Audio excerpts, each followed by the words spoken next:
Yes. What up, yo? What up, Fight World? Your boy Ego. And I'm back with some more boxing. Yeah. Want to talk about some various things. Yeah. In the building. Wake up, wake up. Surprise, surprise, motherfucker. The King's back. Yeah.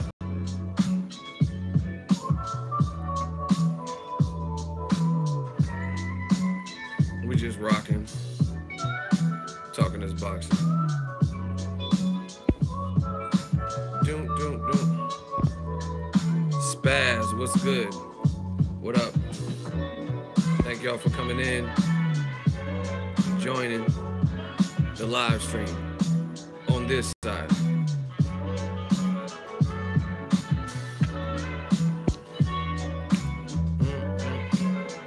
Yeah, boxing 2018 is gonna be a good year. David Hamilton, what up? I think this is gonna be a good year for boxing. I really do. Tevin, what up? Ego Army in the building. Ego Mafia. I told you we are the mob. Money on top of boxing. Let's get it. Let's talk this boxing. Get this money. Take care of our families. And have a good 2018.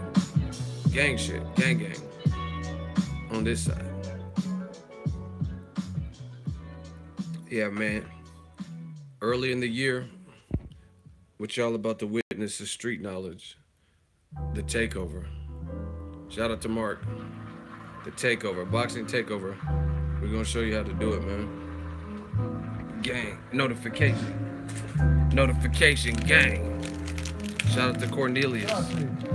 From moment to moment. Thank you. Yeah, I'm excited for this year. I think we're gonna get some good fights out of it. I mean, like back in the day, let's think like when Pacquiao fought Marquez in the fourth fight in December, when Pacquiao got knocked out. I don't remember back then around those times. I don't remember in late December, early January, we knew about fights that are coming like for January, February, a ton of fights we knew for March and even April and stuff, you know what I'm saying? And if you look at boxing right now, that's what it is. It's just now the turn of the new year. Was it the first week of January? And we know about several fights. Oscar Valdez is gonna fight Scott Quigg most likely. Sullivan Barrera versus Dimitri Bivol on a Kovalev card. We know about Keith Thurman's likely to fight Jesse Vargas. Danny Garcia, Brandon Rios. On that card, they're having a rematch between David Benavidez and Ron Gavril. We know about, obviously, Errol Spence Jr., first title defense, IBF title defense. Lamont Peterson on that card. Robert Easter Jr., Javier Fortuna. We know about Mikey Garcia, Sergey Lipinets with Kirill Relic and Rances Bartholomew rematch. You know what I'm saying? So it's like, there's a lot of fights. Then Jamal Charlo's gonna fight Hugo Centeno. They're talking about Wilder, Ortiz, Joshua versus Joseph Parker unification. Like, there's a lot of fights for the first, to already know about majority of these fights, and majority of them are announced or very close to being announced. And it's the first week of January. That's how you know we about to have a good year. At least to me. L-Dog, what up, though? Yeah, I made a video about Froch talking about Andre Ward ducking Bivol. That's why he retired. Listen, in case people didn't check my videos, they want my thoughts live in the flesh. Johnny on the spot. Carl Froch, I really like Carl Froch as a fighter. But his comments are absurd. Straight up, no other way. Because first of all, let's say Dimitri Bivol's all that in a bag of chips and would beat Ward or whatever he's talking about, right? Or Ward got scared of retirement. What does that have to do with you losing to Andre Ward with one hand? Like Pac said, it's like the Judas did to Jesus. They're only here to cause distractions. So even despite whatever Bivol accomplishes in this sport, what about you losing the Super Six to him when he had one hand? Like that, so that doesn't take away from the ass whipping he administered on Carl Froch. It's just like, man, every time, listen, Listen to what people say then and now. Every time Ward is mentioned, Carl Froch sounds bitter. He sounds salty. He sounds like an ex-girlfriend. You know what I'm saying? And fortunately for me, a lot of my exes have ended. You know what I mean? I don't have like, I can't think of like real crazy girls I call my girlfriend. So, but I know people that had that, where they had these crazy exes and stalked them and talked crazy about them and talked, you know what I mean, put all their business in it. That's what Carl Froch sounds like. You lost, bro. That's what it is. You lost. Ward had one hand. You had an opportunity to rematch Ward. I think he even said he'll come to the UK if the money's right, if the numbers are right. And then rematch never happened. And if I'm not mistaken, Carl Froch even said something. He said something like, I can't beat Ward. So what are you talking about? Don't, like, you know what I mean? Don't live vicariously through Dimitri Bivol. And see, the thing, listen, another problem that I have with Carl Froch doing that is now you bring in a motherfucker that doesn't even have anything to do with the situation, and people might start praying for Dimitri Bivol's downfall because of, see, this is what happens. This is what I'm telling you. With old media and shit like that, this is what happened. Look, see, I wish somebody would try to get in the hot seat.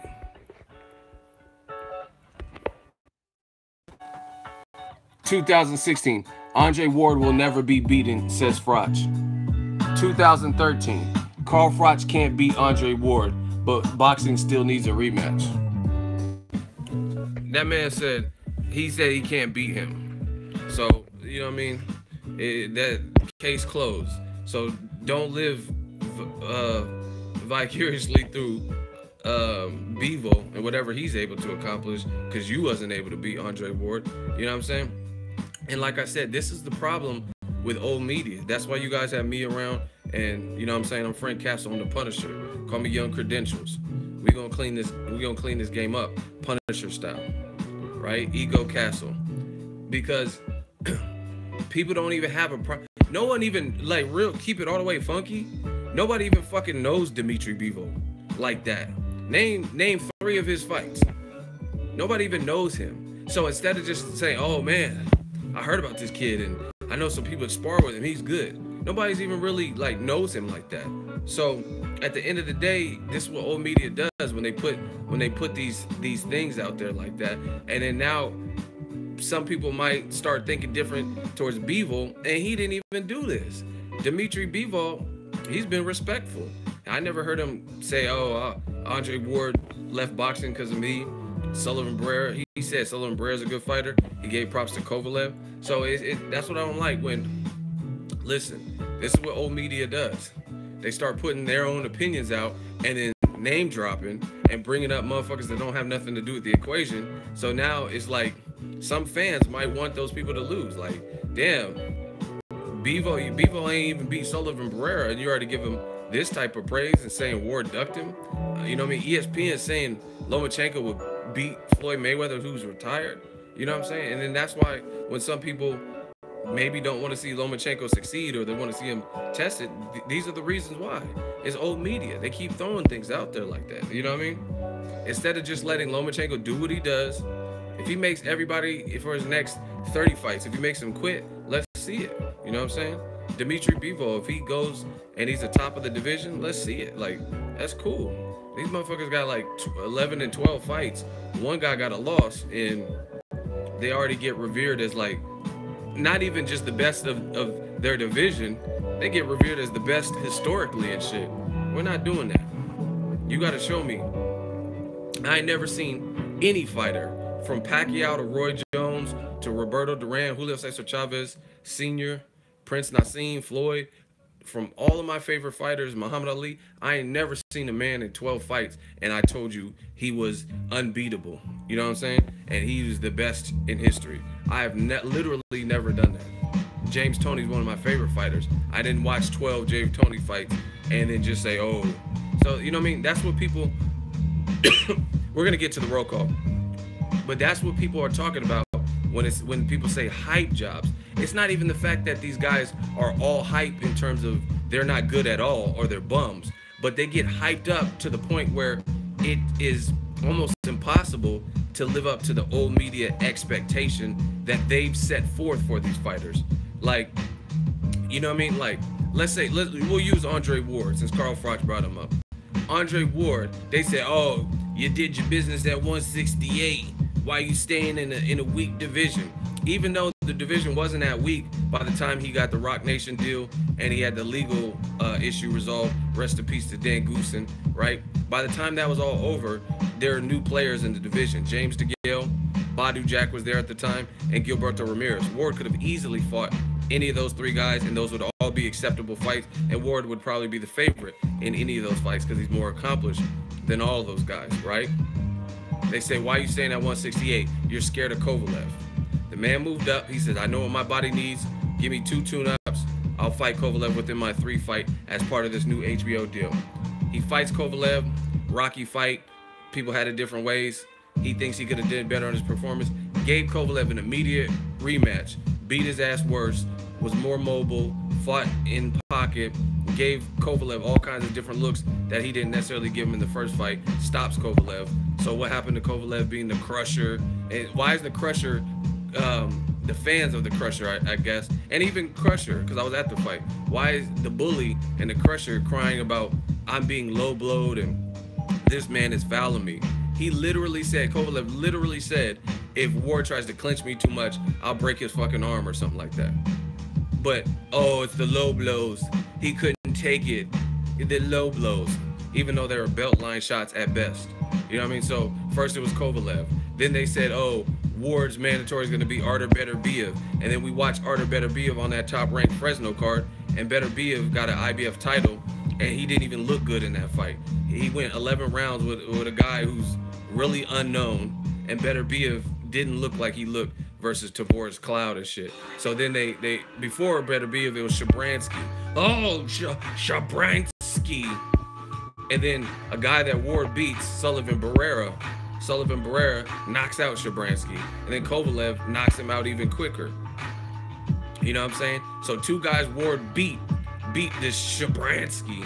And that's all they were talking about. Shabransky. He knocked down Alexander Brandon sparring. It's Shabransky. The White Murderers Row. Whatever the fuck y'all talking about, right? Shabransky. Lionheart. He's like Van Damme. It's Shabransky. Right? So what happened to Shabransky with 2 guys that got beat by Ward? He didn't do nothing with them. Right? And then now Carl Froch talking about Dimitri Bivol. He looks good. Pause. He passing the eye test. But I'm saying it's not that imperative to do that when you haven't fought anyone. Like, you know what I'm saying? Like, it's not that meaningful. You know what I'm saying? Like, what does that really mean if you run it through guys, but them 12 guys, no one can even attest or vouch for them 12 opponents? Name Dimitri Bivol's, name 6 of his 12 opponents right now without BoxRec. Go. Name 6 opponents he's fought. I can name 6 Pacquiao opponents. I can name 6 Floyd opponents. Shit, I might even be able to name 6 Lomachenko opponents, and he only have 11. You know what I'm saying? Nicholas Walters, Jose Ramirez, Rigondeaux. Who else did he fight? Jason Sosa, Miguel Mariaga, Orlando Salido. You know what I mean? I can't even name, at least, you know what I mean? Bivol got 1 more fight than Lomachenko, and I can't even name 6 people he fought. So at least Lomachenko has fought some names, you know what I mean, with some clauses and stuff, but he's at least fought some names. But who's Bivol even fought? He did lose to Salido. I never said he didn't. Yo, 100 people in the stream, and we have less than 50 likes. We gotta change that. If y'all like these live streams, coming to you live and direct, in the flesh, the Punisher, Frank Castle style, smash that like button, baby. That's how we get these live streams cracking. That's how YouTube puts us on the front page. Front page my shit, man. Hit that like button, smash the like button, and then we can get right back to the conversation. Yeah, man. See, this is the best way to put it. what Carl Froch is doing to Bivol is unfair to Bivol, because now when a person like me has to clean up or give my opinions on something he said, then now it looks like I hate Bivol. That's what you guys try to do. Oh, Ego just hates fighters from Russia. I don't hate Eastern Europeans or fighters from Russia. I gotta clean up the mess they said. You know what I'm saying? I'm just rebuttaling what they said. If you never said Ward retired to duck Bivol, then I wouldn't have said nothing about Bivol. I would be like, oh, he's fighting Sullivan Barrera. Props. That's a good fight. He's you know what I mean? He's challenging himself. I wouldn't have said nothing about him. But that's what old media constantly does. They throw these like radical statements out there with no real justification, right? And then as a result, when I speak my opinion, now I hate Lomachenko because I don't agree with what ESPN said. I don't agree that he's #1 pound for pound. This is what they do. You know what I mean? And this is what I'm talking about with the term hype job. At least to me, I can't really speak. Shout out to Poland. I can't really speak on behalf of anyone else. But in terms of me, this is what, when people say hype job, this is kind of what I feel they're referring to. Not that these guys are bad fighters, but they get prematurely hyped before they've even accomplished what they've set out to accomplish in the sport of boxing. All right, Ben Simmons, Dunk God, you're in the hot seat. We're going to make some examples out of y'all. Everybody grab your popcorn and see if I lose this hot seat. He says Lomachenko is the greatest, deal with it. So he's the greatest of what? Greatest of all time? Is he the greatest current active fighter? If so, first of all, just explain that. He's the greatest. So what is he the greatest of? You're in the hot seat. Once again, his name is Ben Simmons, Dunk God. We about to dunk and posterize your ass in this hot seat. You about to get dunked on. So we'll see. Shout out to Wells. You guys got a big fight with Joshua and Parker coming up. Oh, we know he's a man fan of another man. But okay, see, listen, I'm giving you the opportunity to tell me what he's the greatest of. You just said Lomachenko is the greatest. Deal with it. So what is he the greatest of? Why is it taking so long? Greatest of all time? He's the greatest active fighter? What are we talking?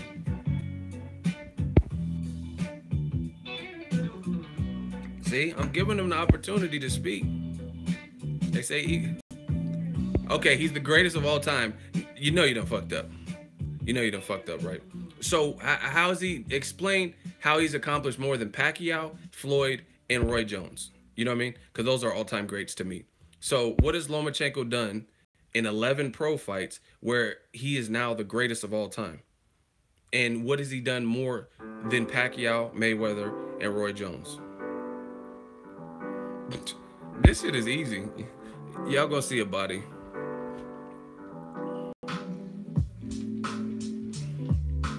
So explain that to me. Compare him to Roy Jones Jr. Based on my analytical data, he's the greatest. Okay, see, you got one more opportunity to start saying something.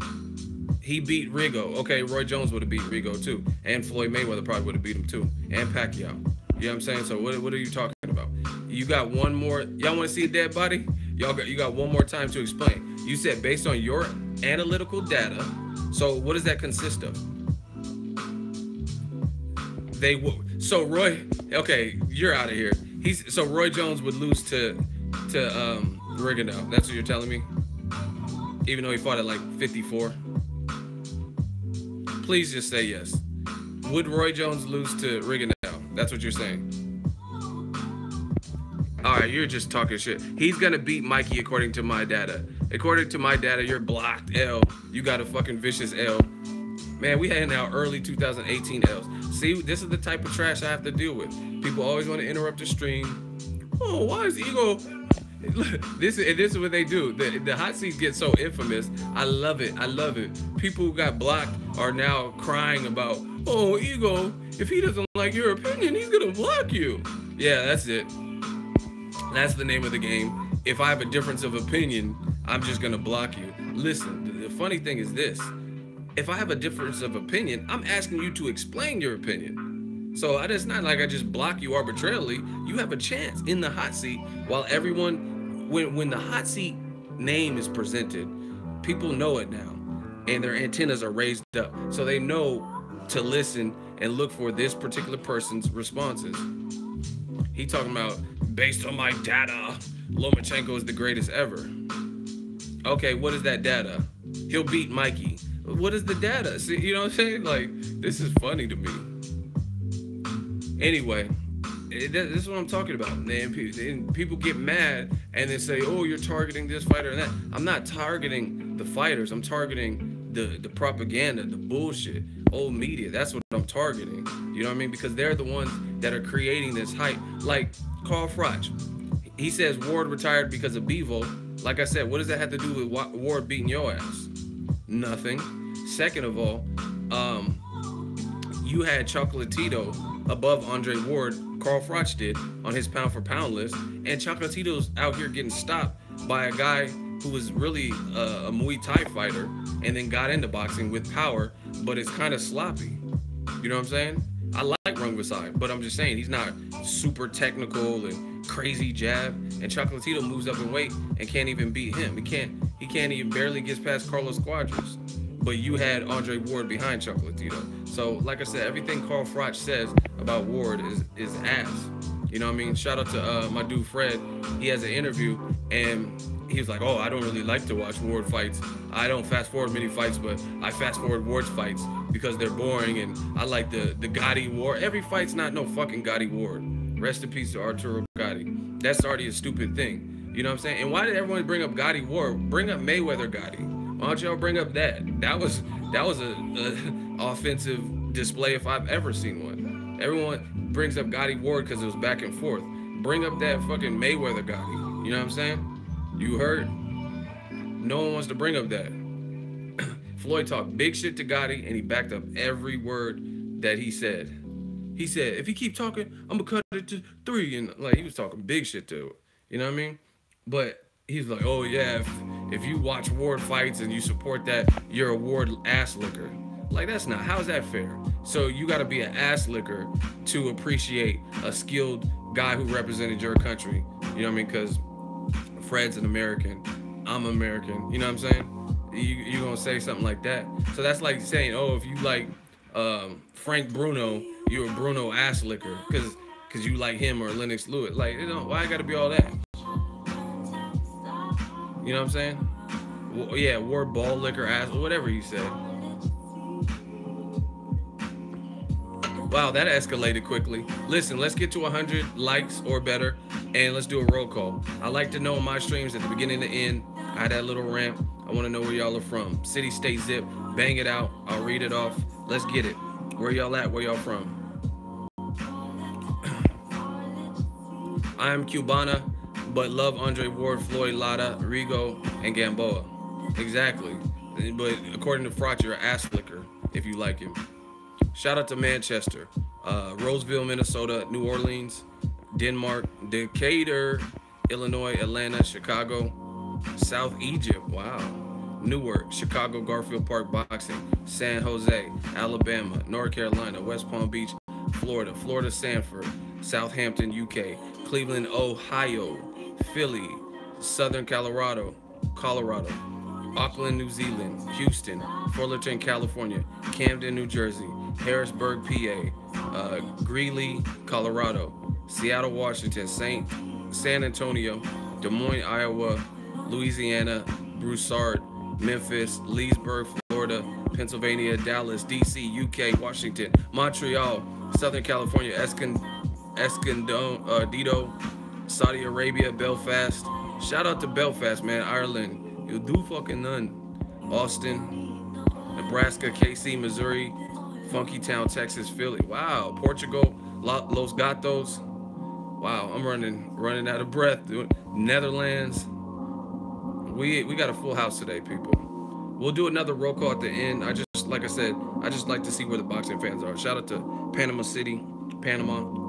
But yeah, man, we worldwide. See, and that's what I'm saying. The hate's gonna come. People gonna hate, but where's their channel? Are they moving? Are they represented in different cities, states, and you know what I'm saying? Like, we do this. This is Ego Army, and we just getting stronger, baby. Ego Mafia. I told you this is the mob. Money on top of boxing. Let's get it. But yeah, I don't. I'm an Aries, so I know how I feel at most times. You know what I mean? Not saying I'm never indecisive, but certain things I don't like. Like David Lemieux when he lost to Billy Joe Saunders clearly and cleanly, and he's talking about, oh, he ran. If that's how you want to, yeah, that's how I would want to win against a power puncher. You know what I'm saying? Was he gonna come on, Lemieux, put him up, put her there? That's stupid. You know what I mean? And then same thing with Carl Froch. You talking about Ward? You know what I'm saying? The Ward's ducking Bevo. That's why he retired. Just analyze that. Just analyze that. It sounds stupid. Like, okay, Kovalev killed a person. Literally killed a man after they fought Kovalev.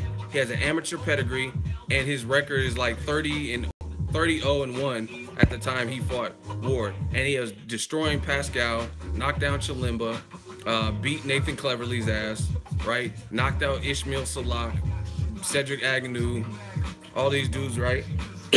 And he was going to people's backyard to do it. Beat Bernard Hopkins, killed a man, literally killed a man, literally, right?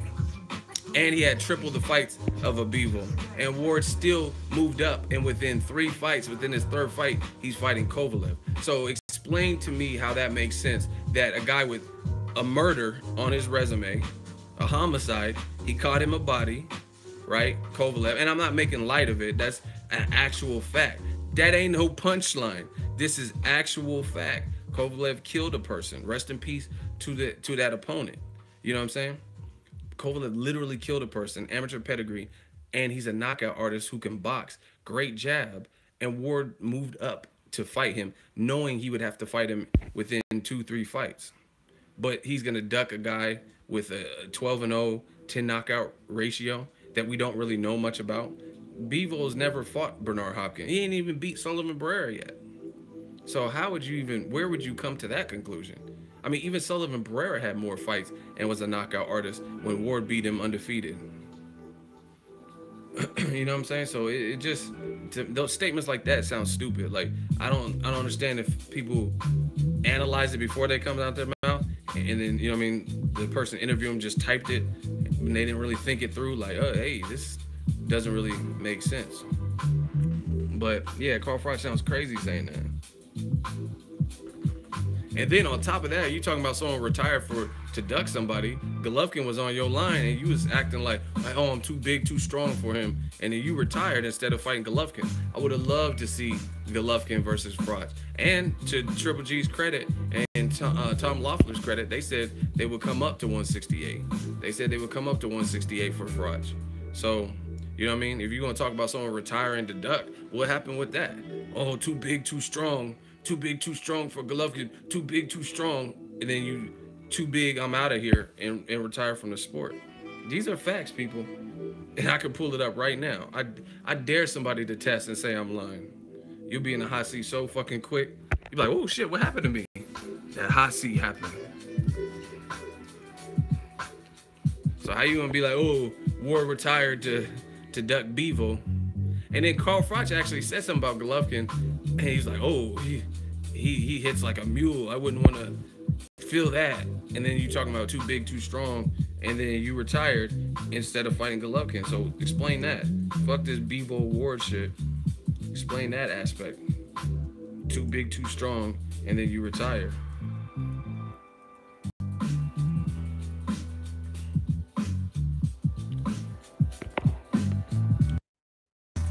Look, 1 year ago, see? 21,000 views. See, I be on my shit. Damn, is Carl Froch coming out of retirement to fight Golovkin? 2 years ago, Carl Froch, too big, too strong for Triple G. This is the picture he posted. You see it. Too big, too strong. See, I've been around this boxing game.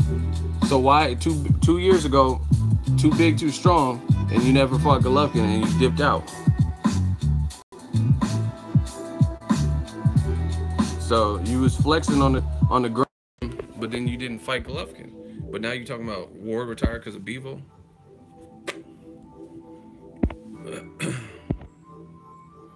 I don't even think Carl Froch has horrible opinions. I find his interviews very interesting, but it has to be about a neutral subject matter. If he's talking about Hey Bellew, or if he's talking about Joshua versus Wilder, he gives some good opinions. It's when he talks about Andre Ward, that's when it's all to shit, because he's that salty over his ex-girlfriend Andre Ward, or whatever you want to call it. You know what I'm saying? Well, I literally listen to Carl Froch commentary. If he's talking about Lee Selby, one of them motherfuckers or something, it's cool. James DeGale, even though he hates DeGale, his opinions will be like neutral. It's just when it comes to Ward, it's just like everything is negative. Anyway, that's my point. That's my opinion on the whole Bivol situation. Y'all seen the title of the video and y'all clicked on it. Y'all want to talk about Lomachenko, Mikey Garcia, and fan reactions, or do you want to talk about the middleweight division closing in on the big names, Canelo and Triple G? So middleweights and how the walls are closing in on Canelo and Golovkin, or y'all want to talk about Lomachenko and Mikey Garcia?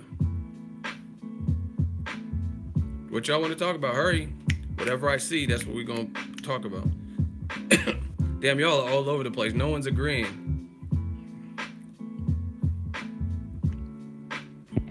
Yo, moderator. Name moderator, say here.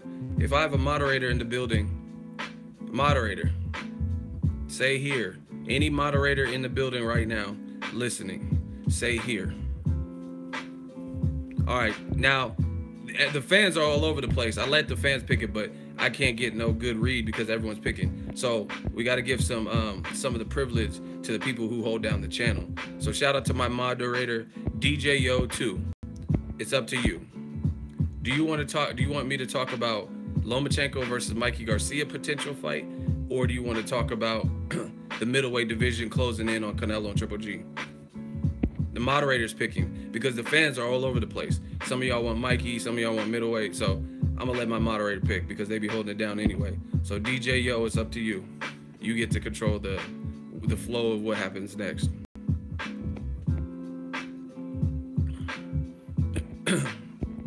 DJ Yo, you there? Okay, he wants to talk about Lomachenko, Mikey first. We'll get to everything. Don't get it twisted. But it's too many opinions. I don't know.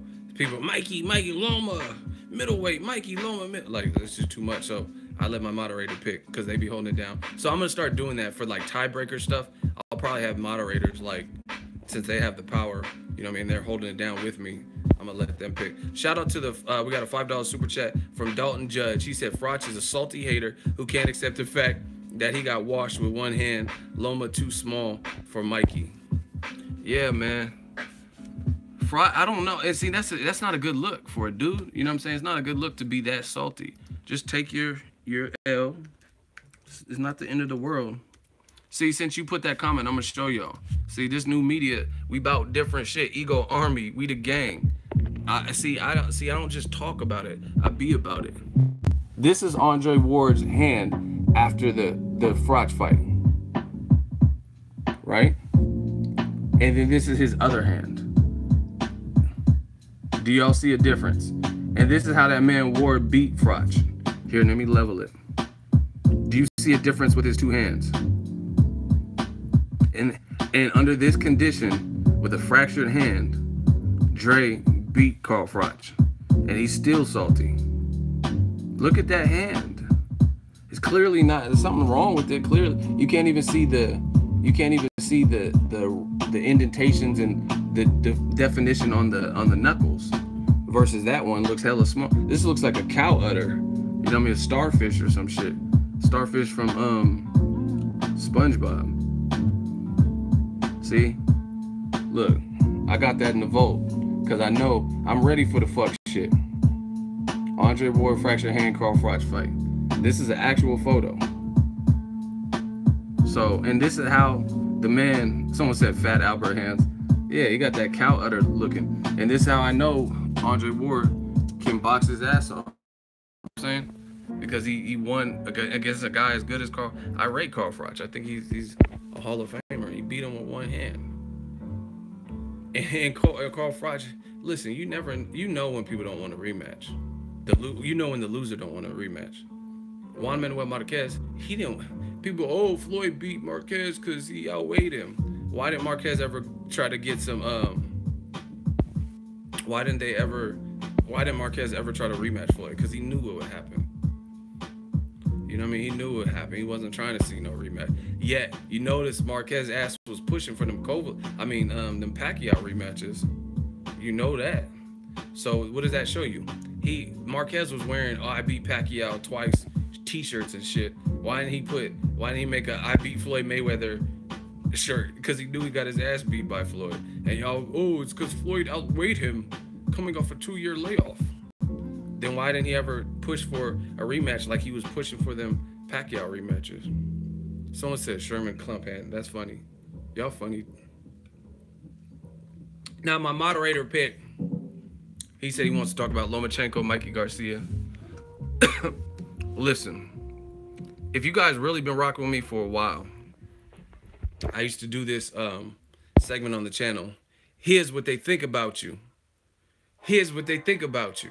So we're going to play that in true, like, vintage fashion. So on my Instagram, we have almost 80,000 people on my Instagram. I posted the graphic from my dude, Crown Boxing. He got dope graphics. He came up with Garcia Lomachenko. That's a dope graphic, right? Shout out to Crown Boxing. Follow him. But dope, sick graphic. See my caption. Who wins? Could Vasyl Lomachenko no mas Mikey Garcia, or is Mikey entirely too strong for Loma? Let me know. Simple question. And we'll look at some of the responses. Here's what they think about you. Here's what they think about you. Look at all these comments I'm getting. Shows you the interest. Look. And this is, see, everyone, oh, you're biased, Ego. I'm not. I didn't say a peep. This is people. Look at all these comments. Mikey Garcia. Loma's my favorite fighter. Has been for the last 2 years, but he isn't ready for Mikey. At this point, Mikey wins. A year from now, it might be different. I don't know, man. Tough. Loma is not an easy fighter to outbox. I'm gonna get dirty in there. Mikey too big. Let Loma climb up, and you about to see a lot of pissed off fans. Mikey, and he's a fighter. Mikey all day. I think Linares kills Loma too. Hate to say it, but Loma easy. Damn, I'm gonna have to go with the boy Lomachenko. Mikey for sure. Who would you put your money on, Boxing Ego? I got Mikey on this one, Boxing Ego. I got Loma. Mikey would beat Loma. I got Garcia. Mikey, Garcia, got Loma. Look at these comments. 50-50. I would like to see how Loma's chin holds up. Mikey, Garcia. Loma will definitely hit Mikey with punches that he will not see. The most important punch for Mikey in this fight would be his jab. Mikey by KO in the 10th. Mikey distance control and punching power would be too much for Loma. I think Mikey hurts him, in my opinion. Garcia. Someone talking about Joseph Parker. I don't think Loma will no mas Mikey. I think he wins though via decision. Mikey takes it. All the movement won't fluster Mikey. Mikey is just too fundamentally good and he'll land on Loma. To be honest, Loma's a great fighter. Not ready to face experience Mikey Garcia. His craft is insane. Mikey Garcia. This is easy. Who y'all have? Garcia. So this is easy. Y'all who have Garcia need to watch a different sport. Listen, Javier Gonzalez.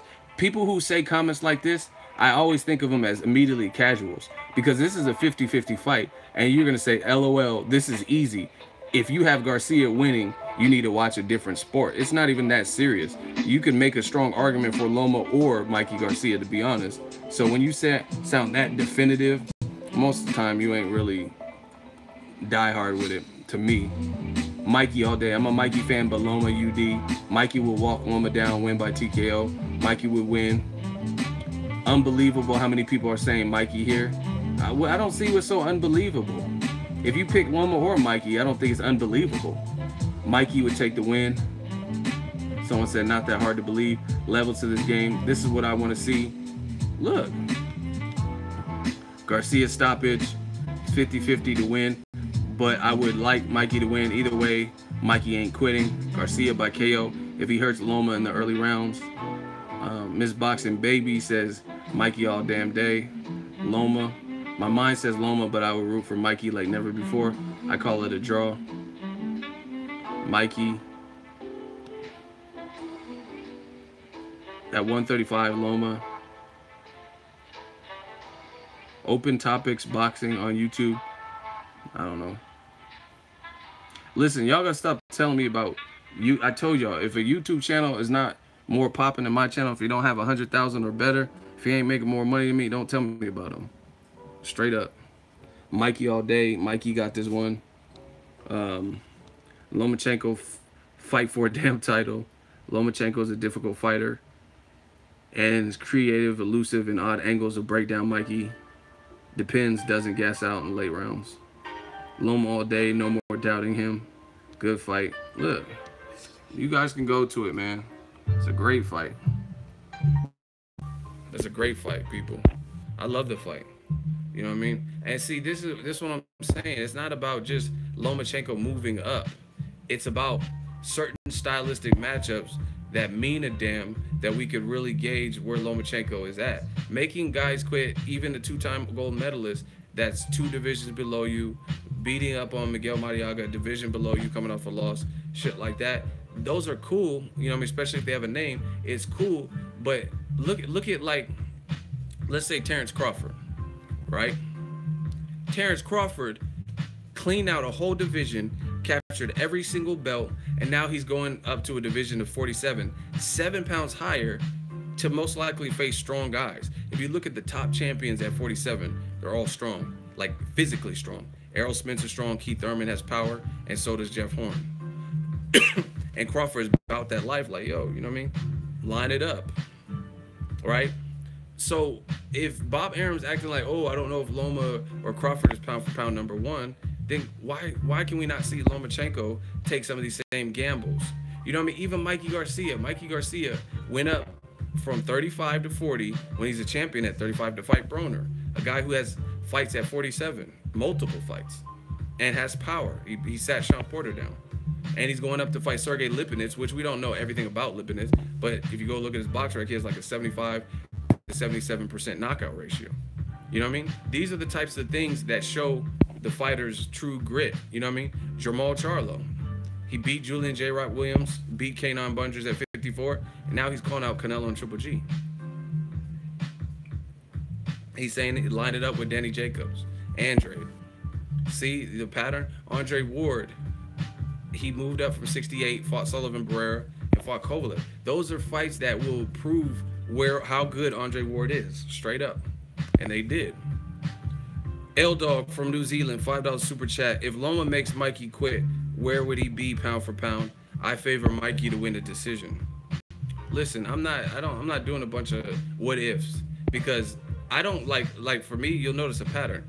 I don't even like doing fight predictions if I feel the fight, there's a chance that it might not happen because of bullshit. So let's see it. And then if I get to watch it and I see how it all unfolds, then I'll place Lomachenko or Mikey where I feel they belong. But I gotta see it. I gotta, you know what I'm saying? This can't just be a hypothetical thing because I don't know how he'll look. But I don't think Mikey would quit anyway. You know what I'm saying? So I'd have to see that. You know what I mean? I can't give you a hypothetical like, oh, I place him here and that, because I don't see, even if Mikey loses, I don't see him getting beat. I don't see Loma moving up 5 pounds and beating the dog shit out of Mikey Garcia to the point where he quits. You know what I'm saying? I just don't. So if that is in fact what does happen, then I can give you a better assessment after it happens. But the walls are closing in, I'm telling y'all. And part of it, the process gets expedited when promoters, trainers, they think they're building up their fighter and promoting them, but they're actually making it worse for them, because now people want to see Lomachenko in a tough fight. Everyone raves about his amateur pedigree, rightfully so. You know, 1 loss and like 400 something fights. That's cool. But at the same time, now we want to see it. Let's see the fight. Arum's talking about Mikey's a terrific fighter and he'll quit. When he's ready to get knocked out, he'll quit. Let me see that. Like, it's simple. You know what I mean? You can't do a bunch of this and then when it comes time to it, nope, you don't get to see that. And see, this is what I'm talking about, the Tank situation. And I don't care who's mad. I have no problem with Lomachenko calling out Tank. But the reality of the situation, Tank has no belt, and he has some things he has to button up, like get his weight in order. People were talking about can he even make 130 because he's had trouble making weight in his last 2 fights. Liam Walsh and then, oh boy, the Fonseca fight. You know what I mean? He lost his belt. It wasn't his greatest performance of 2017, etc. So if you can't land that fight, and rightfully so, Mayweather Promotions, why would they want to put Tank in under this circumstance, this timing with no belt? Why are you gonna want to put him with Lomachenko right now? You can say it's a duck or whatever, but that's cool. Now move on. Who are you gonna fight next? People want to keep, oh, but Tank. Let's keep talking about Tank. Okay, we talked about Tank. The fight's probably not happening, at least next. Now let's talk about Mikey Garcia, or one of these other motherfuckers he can fight. We got another super chat. Zaytumbo 8, $5 super chat. What effect would a second L on Lomachenko's record affect him? It just depends on how he loses. If he loses like Kovalev 1, where people are split, then it doesn't really affect him. If he gets stretched or loses worse than Salido, then that's gonna affect him, because, you know, maybe like Chocolatito. Chocolatito got 2 L's to Sorungasai, so it'll be something like that if he gets beat like that, like Chocolatito got beat in the rematch with Rungasai. So L is an L. Like Sean Porter. Sean Porter has, in my opinion, Sean Porter has respectable L's. You know what I mean? He lost to Kell Brook in a split decision, I think, and he lost to Thurman, and people were even booing Thurman at the end. So nobody's really tripping off Sean Porter's L's or not considering him a top welterweight. So L's are tricky, you know what I mean? Because it depends on how you get them. But if he went in there with Garcia and got bodied, then that's something. Then it's gonna be like Chocolatito, guy who's being considered pound for pound #1 and then gets knocked out. Yo, what up, Mini Panda?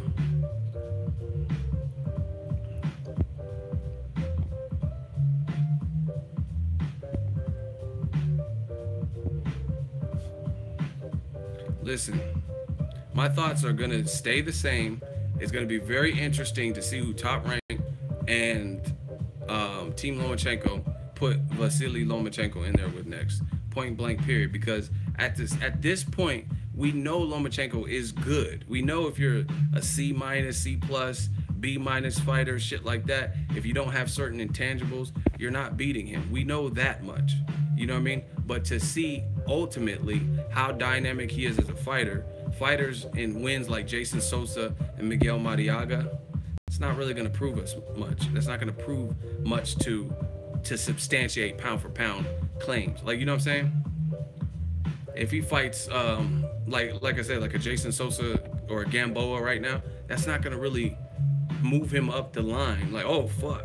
When you see Ward beat a Kovalev, you're like, oh shit. If Badu Jack beats Adonis Stevenson, that moves him up the pack. Like, damn, he beat Darrell, George Groves, and now he just beat Adonis, and he beat James DeGale, at least to me, even though they lied and said it was a draw. You know what I mean? So that's the whole thing. Certain fights would really, like, move you up the pack. Period. So it's like Team Lomachenko is going to have to start taking some type of risk. And you could say the Rigondeaux fight was a risk, but I don't look at it as much of a risk based on the fact that, yes, he was in there with a decorated guy, but it's not as much of a risk because they're both decorated guys. And then the size advantage went to Lomachenko. He was fighting at the division he's been fighting at, so he had the height and the size advantage on top of everything else. You know what I mean? On top of him having equal amateur pedigrees. You know what I mean? But if he fought Mikey Garcia, not every advantage would go to Lomachenko, especially like stuff like power. Dalton Judge, $10 super chat, Shmoney gang gang. I want to see Lomachenko take a fight when all the advantages aren't in his favor. Exactly, just what I said too. Also, Robert Garcia is great at game plans. Floyd versus Maidana, or Maidana versus Broner is a good one. I think Robert already has a game plan for Mikey versus Loma.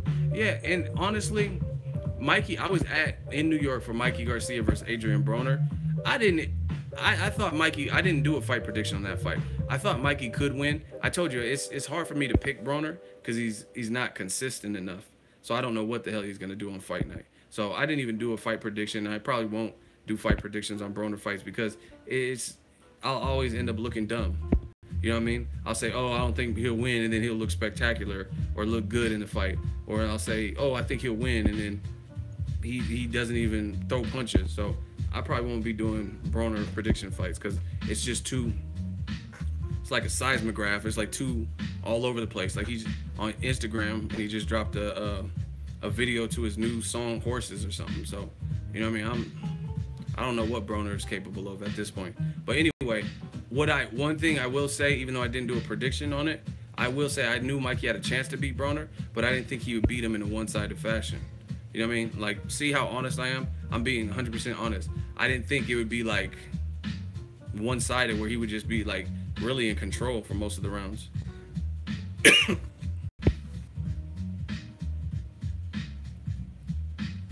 Listen. The red, you're asking about Badu Jack versus Andre Ward. Listen, I'm not real big on the fantasy fights, especially when a motherfucker's retired. And there's a ton of great fights that need to actually happen that can happen. Wilder Joshua, Lomachenko Garcia, Jack versus Adonis Stevenson, like Keith Thurman, Errol Spence. Let's talk about some of those fights. You know what I mean? Jamal Charlo versus Canelo Triple G winner. I'm not really trying to talk about a guy who just announced to the world last year that he was retiring. You know what I mean? That's not high on my priority list. Ward versus Badu Jack. I mean, I'm sorry, it's just not. He's not. I don't even know if he's gonna fight again. But anyway, I was surprised that Mikey Garcia controlled Broner so much. You know what I mean? So I agree with you. They have a good game plan because I didn't know if Mikey fighting a guy who's fought at higher weights would be able to put on Maidana style pressure to make Broner hesitate, and he did.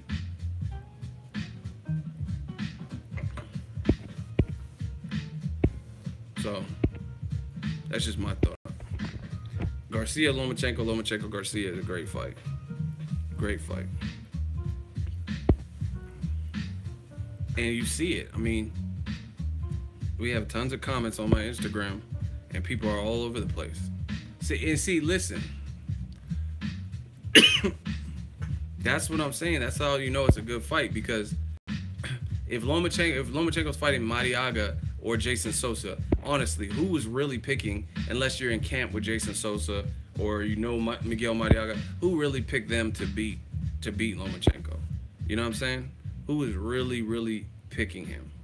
You know what I mean? And even fighters like Nicholas Walters, yeah, some people picked him. I didn't. I picked Lomachenko to beat Nicholas Walters. The 7 reasons is still up. But, oh my gosh. Let's do a hot seat. Flex and G, he says, you keep saying, let's see it, when remember you were the one who pushed for Loma versus Rigo instead of Loma versus Garcia. Now you're trying to flip it like he fought Rigo to duck Garcia. See, now you're in the hot seat. First of all, I didn't flip anything. I said Rigondeaux has been at Lomachenko's throat. It's a good fight, and he called at one point. Mikey called out, or Lomachenko called out Mikey Garcia, right? And I said we hadn't really heard Lomachenko respond to Rigondeaux's call-outs. That's what I said. And once again, you said, hold on, let me read his comment. He says, now you're trying to flip it like he fought Rigondeaux to duck Mikey Garcia. When did I say he fought Rigondeaux to duck Garcia? Ever. So you're in the hot seat and you're ready to catch this fade, ready to catch this L. When did I ever say he ducked him? When did I ever Are you denying the fact that you pushed for the Rigondeaux fight instead of Garcia? See, this is what they try to do. Why are you not answering my question and you're responding with the question? That's not how this game works. Once again, I'm gonna ask you again, stop ducking. You're talking about ducking, let's see you stop ducking my question. When did I say that Lomachenko fought Rigondeaux to duck Mikey Garcia? I have never said that. I never said he fought Rigondeaux in an effort to duck Mikey Garcia. And furthermore, to make you look even stupider, dumber, right? Dumb and Dumber, right? Is this. Rigondeaux fight is over. Rigondeaux is not a champion. He quit. His career is in question, and he got stripped, right? So now we could talk about the guy who won, his future, what his future can look like. So I never said he ducked Mikey Garcia to fight Rigondeaux, but now that that whole episode in that chapter is closed, since Rigondeaux clearly lost and we all got to witness it, that's done. Everything is over. The fight is completely done. They've cleaned up the venue and probably had other concerts there. So now we can talk about Lomachenko's future, and I think Mikey Garcia is a good fight. But once again, when did I ever say that Lomachenko chose the Rigondeaux fight like you claim? When did I ever say he chose the Lomachenko, or the Lomachenko chose Rigondeaux to duck Mikey Garcia? What we really want to know is why you buying fake subs. Listen, where's the honesty? Tell the truth you always saying. Just shows your true character. That's dishonest fuck, nigga. Did he answer my question? Did he answer my question? Anybody?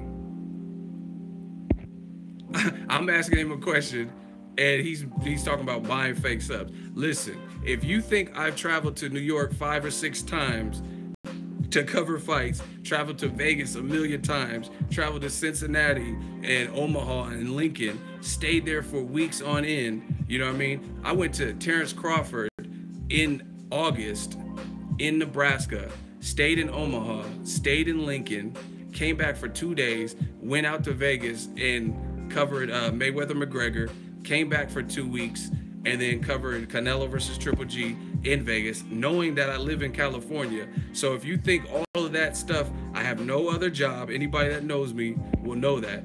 I don't do anything else but cover boxing. So if you think all of that is acquired on fake subs, you a motherfucking fool. Look, he said, so why you gotta buy fake subs? So, okay, so how am I, listen, now I got a stun on you. Okay, I have fake subs. Why did YouTube verify my account if it's all false? That's not something every boxing channel has. So if I have fake subs, why did YouTube give me the verified check mark? That's one thing. Second of all, if my subs are fake, then how do I have 80 million views and other channels don't? Everybody should have that many views, right? Because if you have fake subs, that's bots and robots and shit, right? So where did the 80 million views come from? I've been doing this for years. You look stupid. Why do I have a verified account? And who's paying for these trips? Okay, listen, we got a true hater. Why did you put your subs on private, then flip it back? Listen, you notice he's not even talking about Lomachenko and Mikey Garcia anymore. He's not even talking about that. Now it's talking about fake subs, which I just unwillingly, well, not unwilling, I just did it even though I shouldn't be answering shit from you because you're not answering my question, and I just ethered you, and now you keep talking about fake subs. Okay, cool, I have fake subs. Cool. I mean, if that's what you really feel, cool. Where are these super chats coming from? Or who's paying for these trips? Okay, put it this way. Name another channel that got 80 million views and counting and like 80,000 on Instagram with fake subs that's traveling to multiple fights. I don't see, this is the thing. I covered more fights outside of California last year than I did in California.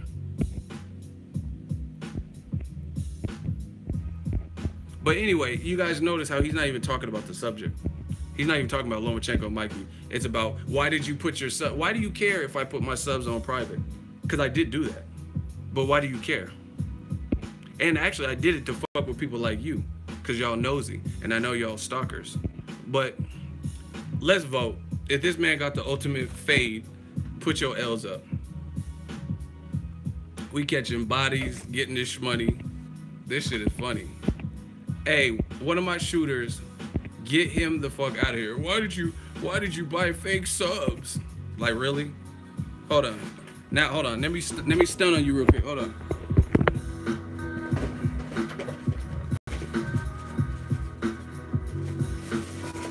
Hold on. I got a stun on this man.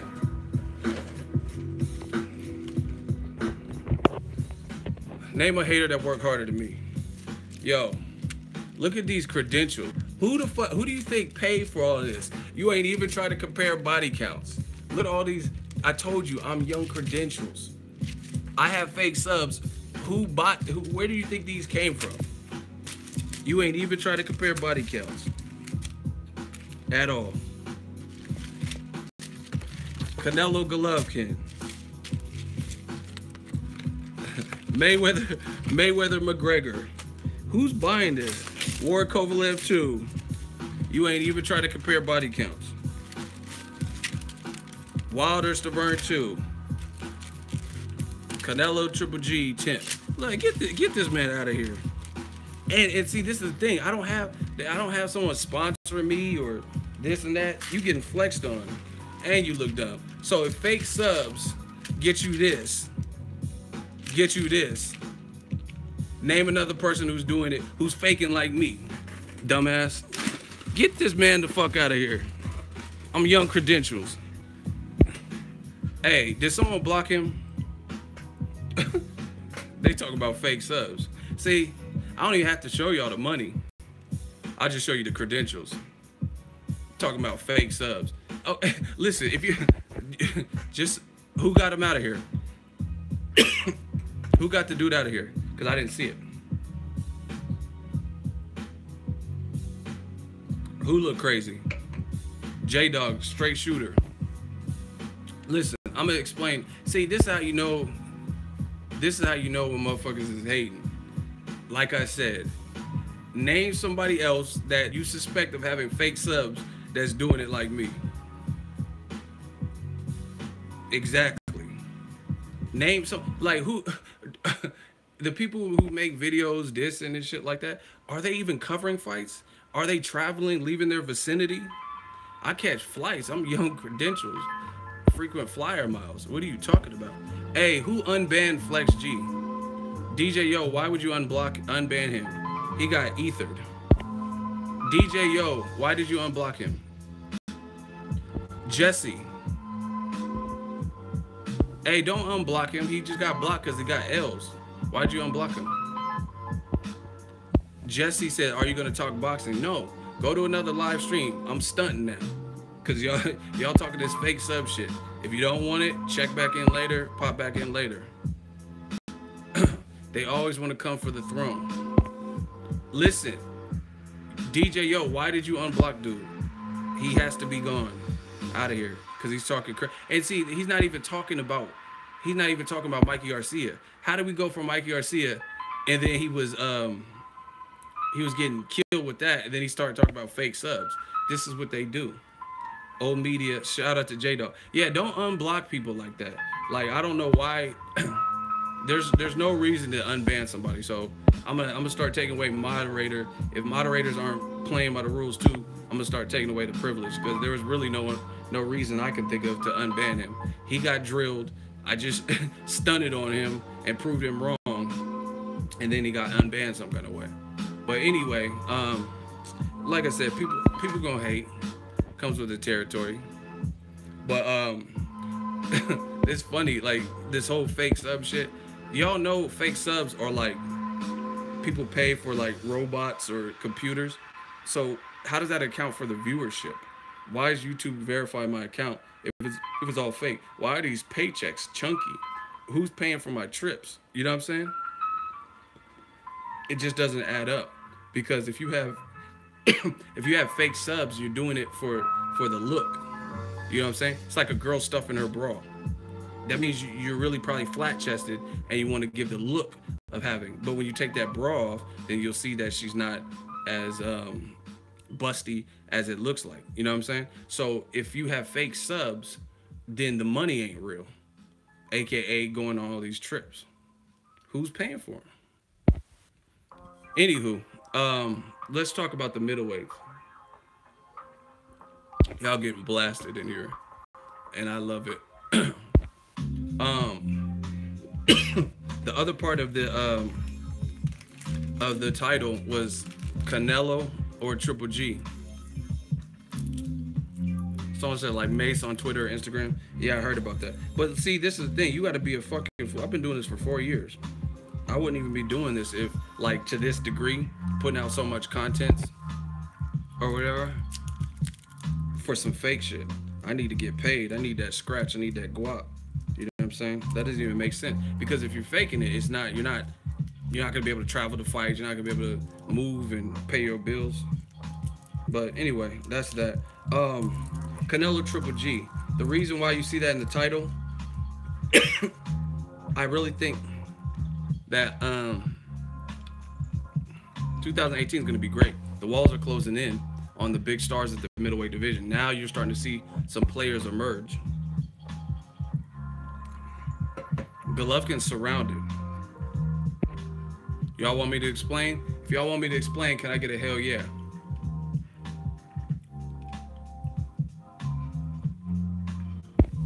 They fell for the mousetrap. You already know that. If y'all want me to explain how Golovkin is trapped, can I get a hell yeah? We back to business on the haters. Come on, I need a little bit more motivation. Okay, y'all care. So this is why Golovkin's trapped. Because if he fights the right fights, any way you slice it, he's surrounded by tough fights for his style. So let me explain. Canelo rematch. Canelo just moved to the division and didn't get knocked down. It didn't look like he came close to getting knocked out. So if Canelo makes adjustments, Canelo may be the one to beat him, maybe, right? But let's say Canelo loses to Golovkin, hypothetically. Jermall Charlo is been ordered by the WBC to face Hugo Centeno Jr., right? And he would be the favorite in that fight. Most people would have him the favorite. If that's in fact true, and the favorite wins, then Jermall Charlo will be, again, the #1 mandatory for Gennady Golovkin. That's a dangerous fight, and we talked about that on yesterday's live stream. Demetrius Andrade has been calling for a Golovkin fight. He said he would love that, Canelo or Golovkin, right? And he's said it for a while. Now, the thing with Andrade, he just has to get some fights on his belt, some more middleweight scraps, and like just be active, because his career hasn't always been the most active. But you have Andrade as a wild card, very skilled Olympian, younger, southpaw, right? Then you have Billy Joe Saunders, who's saying that I want to fight Golovkin, and he's coming off a stellar performance with the style and the being in shape how he was for David Lemieux. I think if Billy Joe Saunders could take a punch, he can really give some, and it's not even just taking a punch, because David Lemieux has power. Now, I think Golovkin's technically better offensively than David Lemieux. Excuse me. But sometimes it's about not getting hit. So the way Billy Joe Saunders looking, I don't know about some of his past fights, but the way he looked recently, that could give Golovkin some issues. Daniel Jacobs, that was a tough fight for Golovkin. So if Golovkin rematches him, dangerous fight. So if you look, there's nothing but difficult fights ahead. Now let's say, this is just my opinion. If Golovkin beats Canelo and moves up to 168, then he's clearly afraid of what's remaining at 160. Okay, the champ is here, says ego, that doesn't make sense to me. What doesn't make sense? I thought I spoke pretty clearly. What doesn't make sense? Y'all always have questions. Oh, I don't understand. That doesn't make sense. What doesn't make sense? What was hard? It's not like I even said like trigonometry.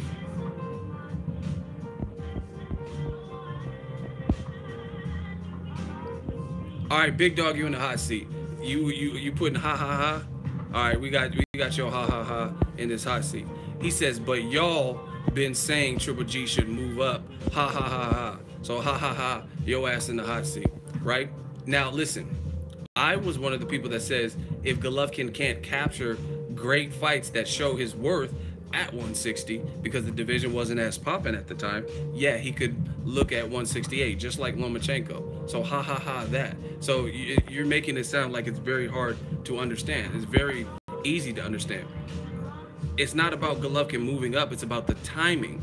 If he was complaining that Cotto, Sergio Martinez, nobody wanted to fight him, and the middleweight division was lackluster, and you can't get the fights, then yeah, there were some better people. Badu Jack was there. Floyd said, oh, fight my fighter, Badu Jack. James DeGale had called him out. Gilberto Ramirez had called him out. Carl Froch or one of them dudes. So yeah, you should look at 168 because the division wasn't really popping. But if you move up now that the division is popping, then that shows me something. Because why didn't you move up when your division was lackluster? Why would you move? Hold on, I'm in a hot seat, so I'm not answering. We in the hot seat. Big dog's in the hot seat. See, look, why are you not answering my question? I just explained it to you. Now you're saying he beats everyone at 160 anyway. See, you sound like a man fan, a fan of a man. You said, oh, y'all. First of all, who's y'all? You said y'all. Don't tell me what y'all said. Tell me what I said. You know what I mean? Now he just playing. This is what they always, my internet's broke. Oh, explain the question again. My question is simple. You're making a correlation or a comparison between Golovkin moving up to 68 then and saying, hey, but y'all said you wanted him to move up. Yeah, that's because the middleweight division wasn't really popping, right? It's because it wasn't popping. Now that it is popping, there's no reason for him to move up because there's competitive fights. This is what he said he wanted. He said he wants the undisputed, all the belts. And, you know what I mean? He was chasing fights and couldn't get them. So now you don't have to chase. Guys are actually chasing you. The hunter becoming the hunted. You know what I mean? And I'm not saying all these guys beat him, but I'm saying there's competition now. So how does that compare? That's my question to you.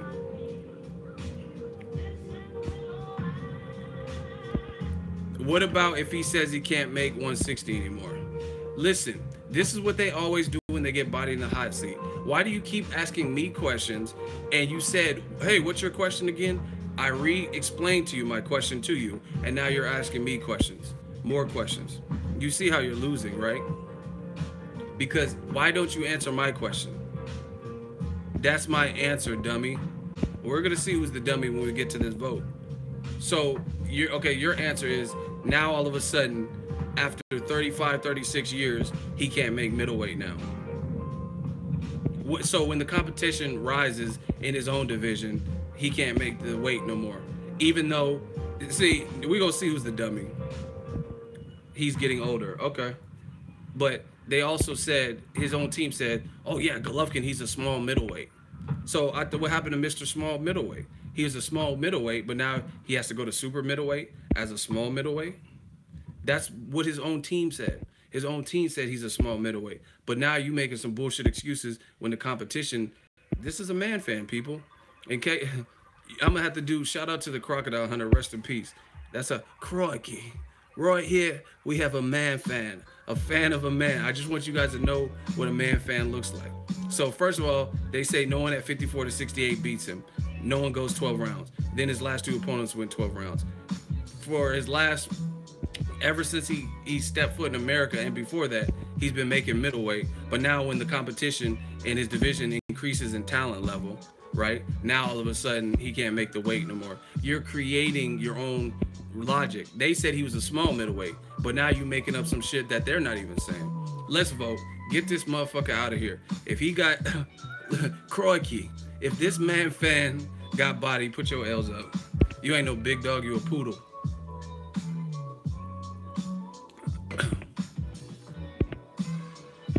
All right, shooters, get the man, get little dog, little pup out of here. Get Ego, you never boxed before, but I'm blocking the fuck out of you. See, you see, this is what they say. They get body, oh, Ego, you suck anyway. You never boxed before. You know what I'm saying? Like, you don't know me. You don't know what the fuck I do. You don't know what I do. But even if you think that, what does that have to do with you getting burned in this hot seat? You know what I'm saying? They always try to switch the subject when they got bodied. Get these dudes out of here. Ego, he just blocks people if they have a difference of opinion. It's not that. You got to explain your opinion. Very simple. These dudes is funny. And see, this is how I know he's a man fan, because he was talking about, oh, he beats everyone at 160 anyway. Then if he beats everyone at 160, then you should have no problem with him fighting Canelo.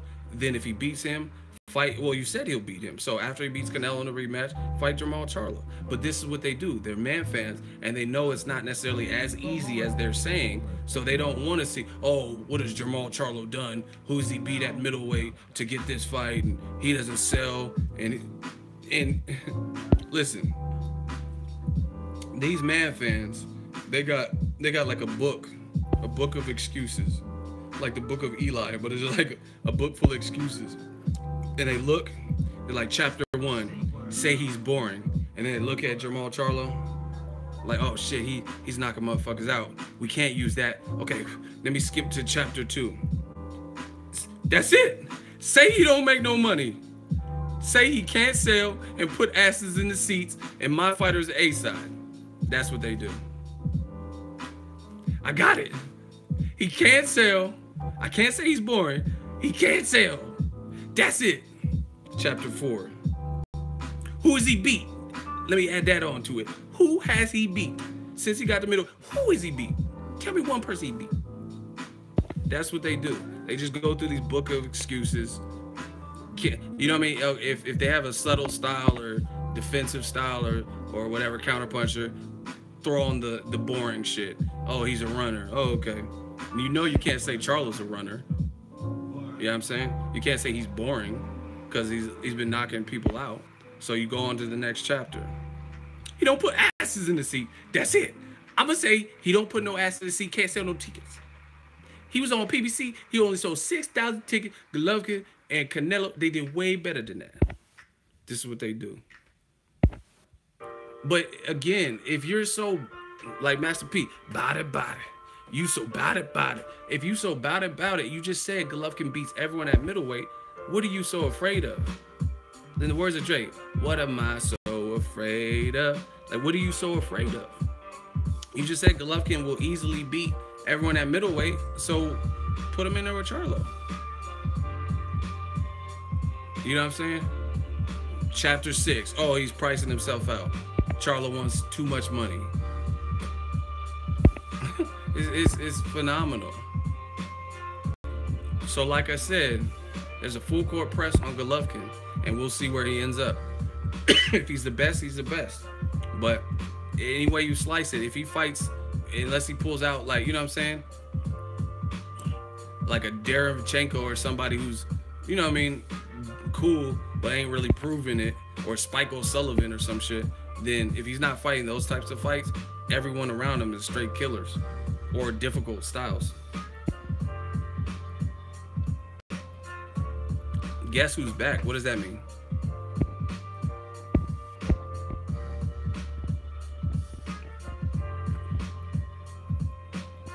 Who is Joni Bones? I don't even know what y'all talking about.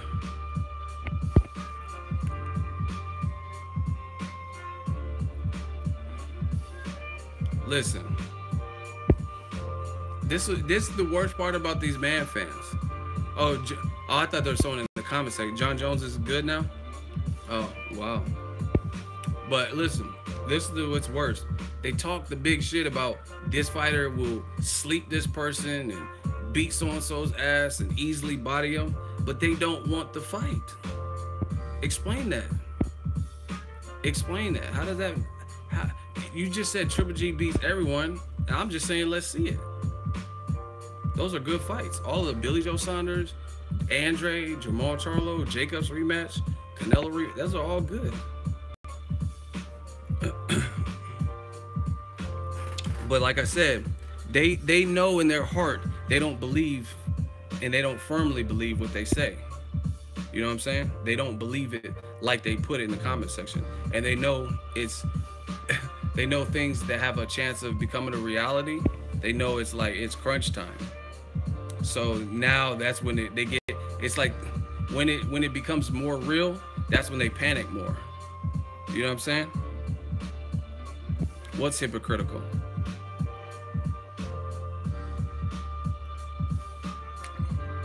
Y'all just be saying stuff. That's hypocritical. What's hypocritical? What are you talking about?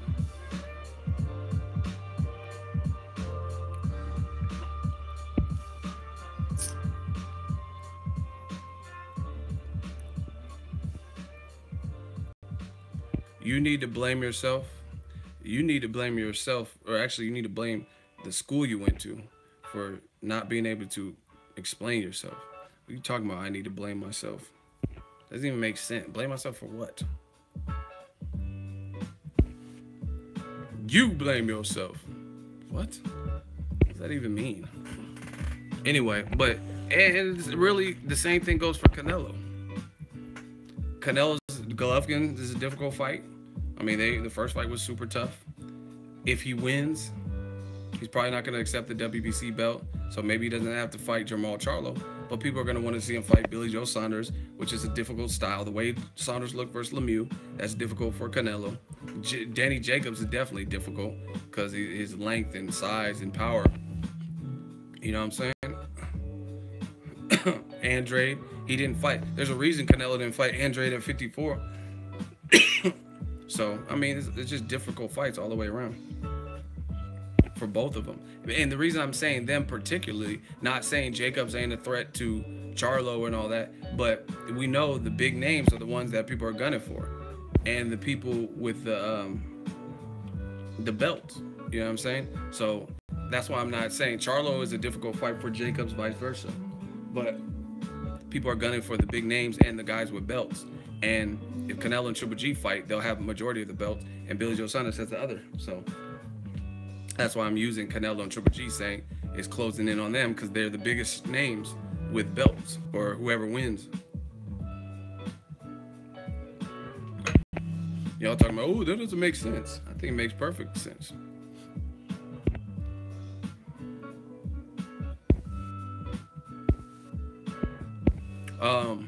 Make sure y'all hit the like button. We got 200 people plus in the live stream. Hit that like button.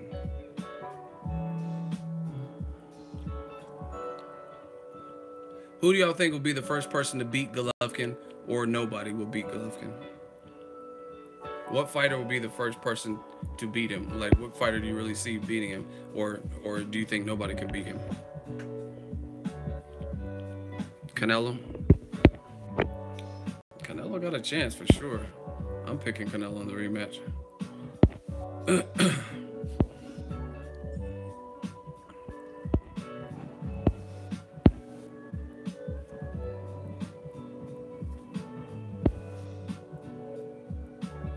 Yeah, man, Canelo is nice up in there.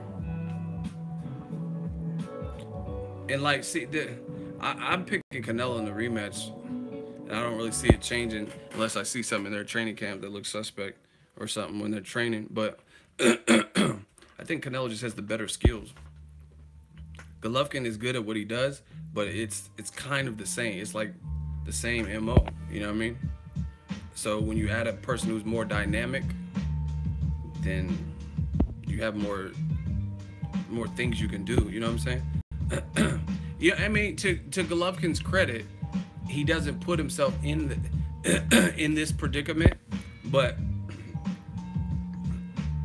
my personal opinion, when I think of Floyd Mayweather, he's way more skilled than Golovkin, way more overall skill.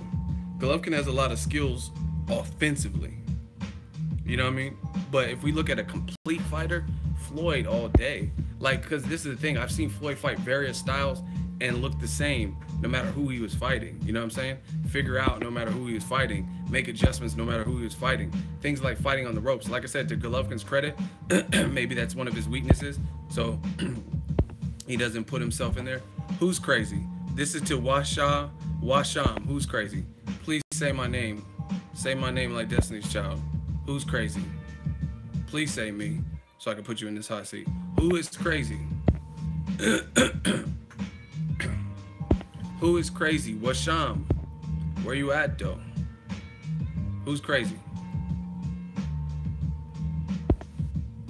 Man, these dudes be all this ducking shit and cherry picking. Danny Garcia is a cherry picker and in that hot seat.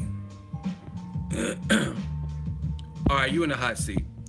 One, for being a dumbass. He said Triple G kills Floyd, and respond to my last comment, Bretta. I'm not your Bretta. And second of all, I never even talked about Floyd fighting Golovkin. I said who's overall more skilled. So once again, we have another example of a man fan. This is what the man fans do. They hear whatever they want to hear. You guys will see this on the replay. I did not say anything about if Floyd fought Triple G, who would win. There wasn't a fight prediction. I said in the terms of a skill department, Floyd has better overall skills. And you said, you crazy.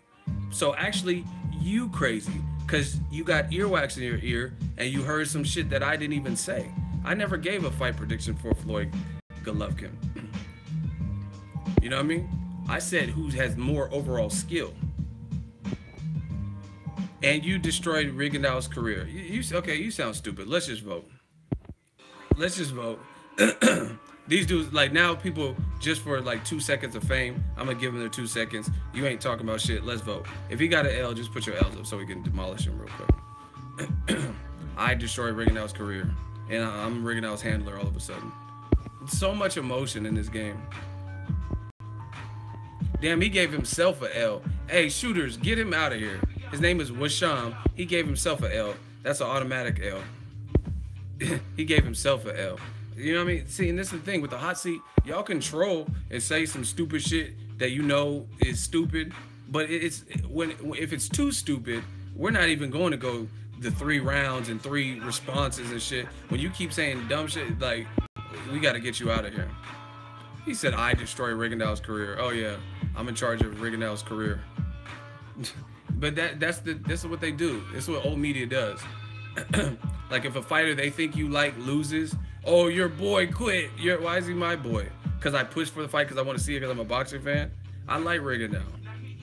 Cool dude. You know what I mean? But every fighter's my boy. Kovalev, you say he beats Ward even though the judges don't agree.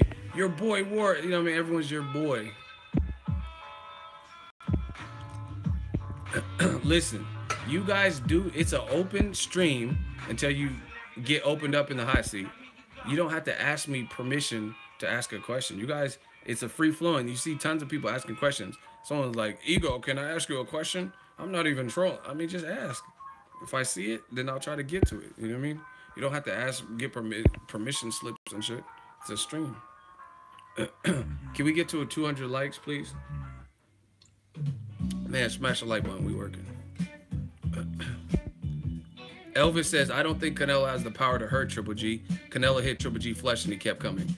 False, because he hurt Triple G. How you gonna say he don't have the power to hurt Triple G and he hurt Triple G in the first fight? Doesn't make any sense. See, you gotta study boxing, study the games, see how people move and body language. I don't know the exact round number, but round 7 through 9, I wanna say. He hurt Golovkin, but it was to the body. I was there at the T-Mobile Arena. He hurt Golovkin, and I don't think he even realized how bad he hurt him. You know what I'm saying? But he got hurt to the body. See, that's what I'm saying. A lot of y'all don't really study boxing and body language. See, and again, credit to Golovkin. He's tough. He has a chin. I'm not saying Canelo hurt him with a headshot, because I didn't really remember a point where he got rocked to the head, even though he did take some flush shots. But that body was looking kind of vulnerable. But the thing is, Golovkin has a good poker face. He's tough.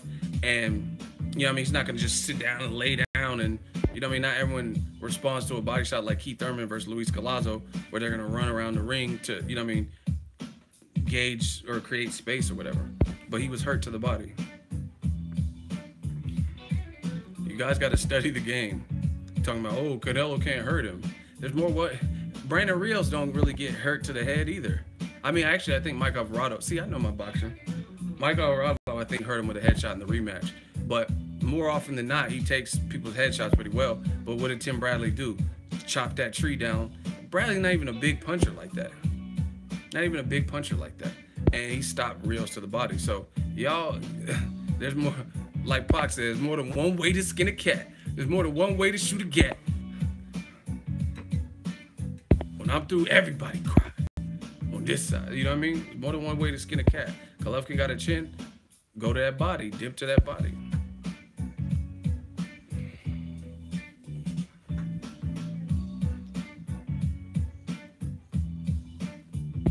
So yeah, you can't say Canelo can't hurt Golovkin when he hurt Golovkin. See, and this is how I know who knows boxing. See, I don't know. Some of y'all be drinking beer or some shit. You know what I mean? Just drinking beers or whatever and just watching for action and shit. You don't look for the subtle things. I'll be looking at subtle things. See here, I could tell you a couple of fights where there's little subtle things that people might have missed. Broner hurt Mikey Garcia. I was super close at that fight, and that's another fight. Adrian Broner, yes, Adrian. Ah man, you know, AB. He hurt Mikey Garcia in their fight, but he didn't capitalize on it. He hurt Mikey Garcia. See, everyone in fights like this, they look at when someone dominates, it kind of is like brainwashes everything else out.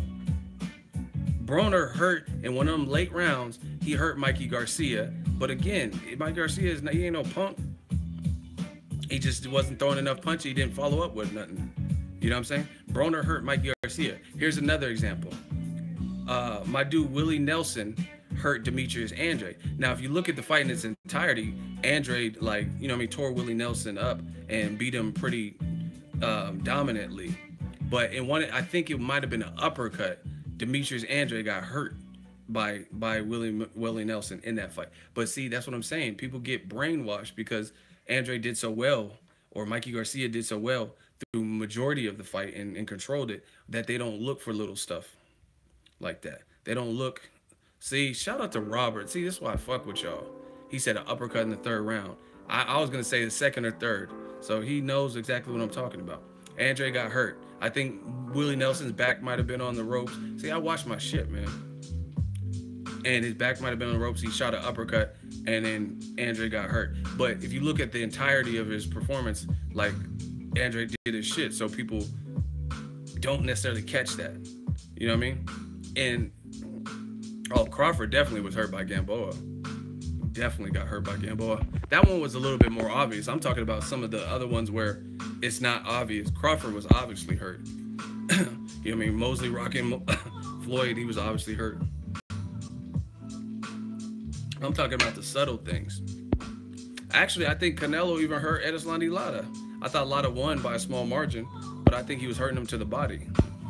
This is why he changed up his whole game plan and got way less offensive. Yeah, Porter, I think Porter hurt Keith Thurman to the body. Keith Thurman hurt at the end of one of the rounds. Keith was against the ropes, and he caught Porter with like a nasty ass hook, and Porter was really hurt. I can tell you he's hurt. He wasn't expecting that because he was actually having success. So y'all gotta study the game, man. There's a lot of times when people get hurt, and see, this is what I'm saying. I'm not trying to like put down certain boxing fans because there's different levels, but it just seems to me like a lot of times the people that know the least about boxing be the ones that talk the most and be like so matter of fact and shit like that, like on any level, like comment section and stuff, like, and like chastising people and, oh, if you're picking Mikey Garcia over Loma, you don't know the shit, like, you know what I mean, just over the top with it. But you gotta look for the little subtle things in boxing. Maidana hurt Floyd in the rematch at the end of that round. But yeah, you guys gotta look for the subtle things. Sometimes it's not even like not even super obvious.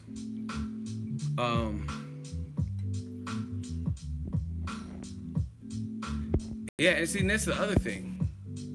Gamboa woke the beast in Crawford. That's like Crawford is a dog. That's what I'm saying. He's hurt, and he's still having a shootout with a guy that just hurt him. And then he won the shootout because he knocked Gamboa down 4 times. Yeah, but some people, like I said, some people don't watch boxing in detail to the point where they're only looking for like obvious shit. You know what I mean? Like Ward gets knocked down on all fours by Kovalev. It's easy to see he got hurt. You know what I mean? He got dropped. It's something so visibly, painstakingly obvious, you can't deny it. You know what I'm saying? But some of the other things in boxing aren't necessarily that flagrant, but they happen. And for me, Canelo hurt Golovkin to the body. I really seen Golovkin have a weird reaction. But You know what I mean? Credit to Golovkin for being tough.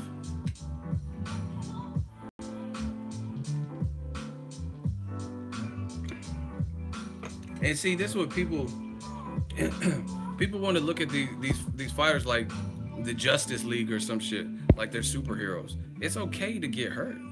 I mean, these guys are human. You know what I'm saying? And in fact, I've seen people get hurt by not even the best person they fought. Like, for example, Floyd Mayweather got hurt by DeMarcus Corley, but Canelo is a guy with way less losses than DeMarcus Corley, bigger than Floyd, at a higher weight, and Floyd didn't get hurt by Canelo at all. But DeMarcus Corley hurt him. You get what I'm saying? So it's not, you can get hurt by really anybody if, you know what I mean, with the right situation.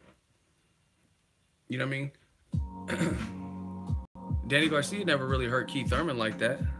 Like really hurt him like Collazo. But most people would say Danny Garcia is probably the more accomplished or whatever. You know what I'm saying? So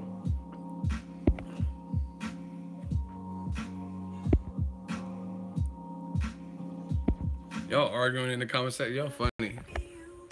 Y'all real funny, man. We just talking this good old boxing. If you enjoy that, hit that like button, man. Shout out to my moderators.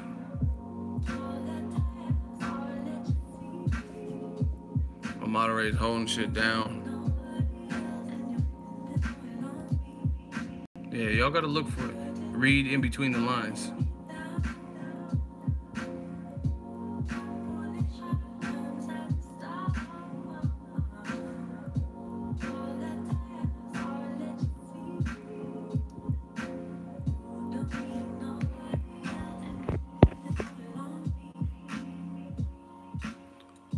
Y'all ain't gonna smash the like button. We just stopped at like 200. If y'all in the stream, we got like 200 people. I know not everybody. I know not everyone's a hater watching the stream. If you support the movement, smash the like button. Very simple. Takes a few moments. Broner versus Figueroa. I'm not predicting Broner fight. I told y'all in this stream. I'm not. I'll just watch it as a fan. My analysis on the fight, that's the style that has given Broner problems. Guys that have a volume of punches, pressure, especially if they have power behind it. So, I don't know. Broner is technically better, athletically better, faster. They both have discipline issues in terms of weight. You know what I mean? They both have had fights where where weight was a factor on the scale. So, I don't really know. And Omar Figueroa has been kind of inactive. He fought Robert Guerrero, but before that, he hadn't fought in a minute. So I don't know. It's a good fight. It's an entertaining fight, to be honest. I would love to see that. Another fight I like is Broner versus Amir Khan. I just posted about that on my Instagram. Make sure y'all follow me on Instagram. Smash the like button. Follow me on Instagram. And see, look at Broner. Amir Khan's taller.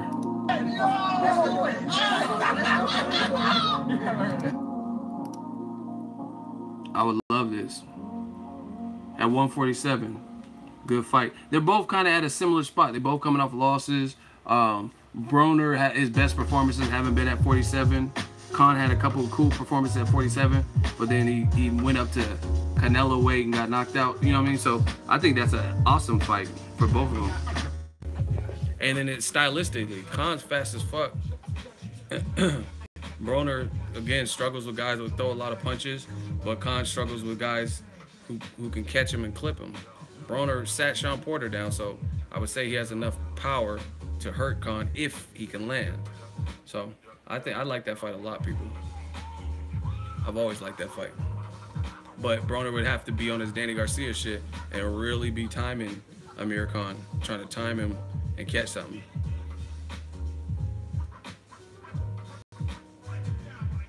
Broner don't let his hands go. Yeah.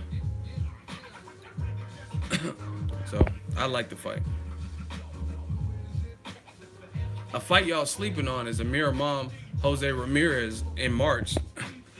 I think that's a good fight. People sleeping on that. That's in New York, I think. I don't know what weight. See, that's what I'm saying. I don't know what weight Broner's. Listen, I don't know what weight Broner's fighting at. I don't know what weight Chavez Jr. is fighting at. guys like that, it's hard to get a read on what they're trying to do, to be honest. Chavez Jr.'s arms look fucking huge. Pause.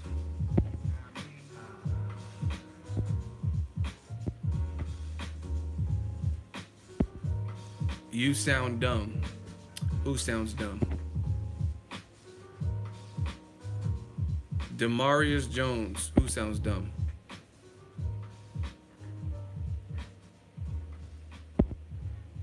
I'm the candy man. Just say my name. Who sounds dumb?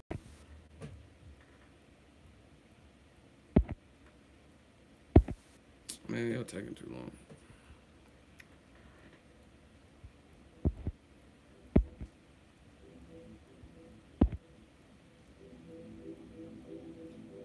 Does Jesse Vargas got a real shot of beating Thurman?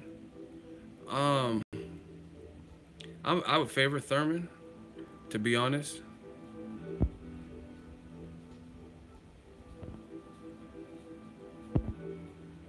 See, y'all, listen, y'all be arguing stupid shit. He said, oh, this dude on here says Floyd has a better chin than Brandon Rios. Who cares? Floyd's a better fighter than Brandon Rios. That's all that really matters.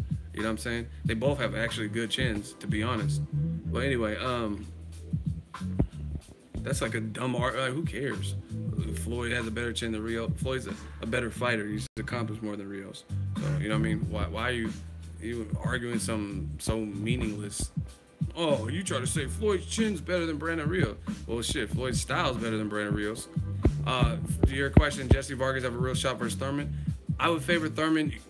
Can't sleep on Jesse Vargas. And I don't like when fighters switch trainers frequently, and Jesse Vargas has definitely done that. He was with Roy Jones, then he was like Eric Morales, then he was with what's the name? The Cobra. What's the dude with the dreads? Fuck. Dewey. He was with Dewey Cooper, and then now he's with Mike McCallum with the body snatcher. And shit, if you want to beat Keith Thurman, that's been his biggest kryptonite that I've seen, is that body shots. So it could be an interesting fight if he works on. I mean, he's a Mexican fighter, and obviously I'm not stereotyping, but there are a lot of Mexican fighters who, the way they've trained and stuff, they're excellent body punchers. You know what I mean? So that plus you with Mike McCallum, the body snatcher, maybe they can compromise it, or not compromise, comprise. Maybe they can comprise a game plan that really targets Keith Thurman's body. You got to keep in mind. See, this is what I'm saying. When I break down fights, it's a real breakdown. I'm not just like Man Fan 2000 like some of y'all. I would favor Thurman, but it's not a horrible fight or a bad fight you should sleep on, because we seen a great fighter like Timothy Bradley get fucking rocked by Jesse Vargas, right? And then, like I said, Keith Thurman, you got to put the pieces of the puzzle in perspective. Thurman's been on a long layoff. People question his hunger. He's getting married, and you know what I mean? People don't know if he wants to fight Spence or Crawford. So, you know what I mean? Vargas don't really have nothing to lose in the fight, except for, I mean, Pacquiao already beat him recently in his last 2 fights. What does he have to lose? I think his height matches up well with Keith Thurman. Like I said, he's with a good coach, Mike McCallum. So maybe they can come up with something. I would favor Thurman, though. I mean, just the ebb and flow, even though he's coming off a layoff and injury. But like I said, off an injury, you don't really know what the fuck's going to happen. Good fight.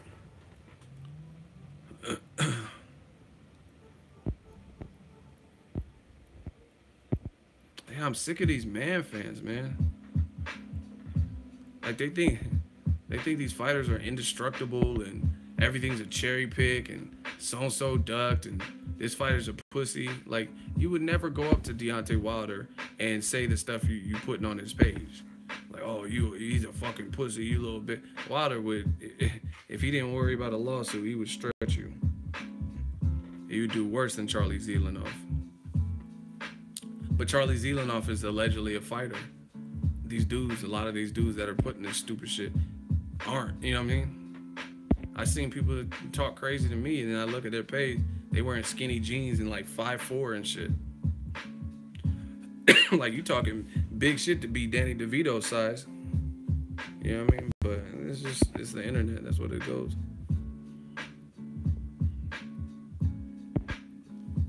Why would Granados be done? I don't get that. I I mean, I didn't see anything in his last. He got beat by an elite welterweight. Welterweight's not even necessarily his division, so no, I don't think he's done. He could fight Omar Figueroa, Broner winner. He could fight what's the name? Amir Imam, Jose Ramirez winner. Why would he be done? Like, besides Sean Porter, nobody's really just beat the fuck out of Granados. And I mean, even Sean Porter, it's not like it was just like I was at the fight. Not like it was like easy work. So no, I wouldn't say he's done. I mean, I thought he convincingly lost to Porter, but it wasn't like Jamal Charlo, Julian J. Rod Williams type of loss, or Erickson Lubin losing to Jermell Charlo. I mean, he went the distance. It's competitive. You know what I'm saying? Ego, you see how Abel Sanchez is terrified of Charlo? That's funny.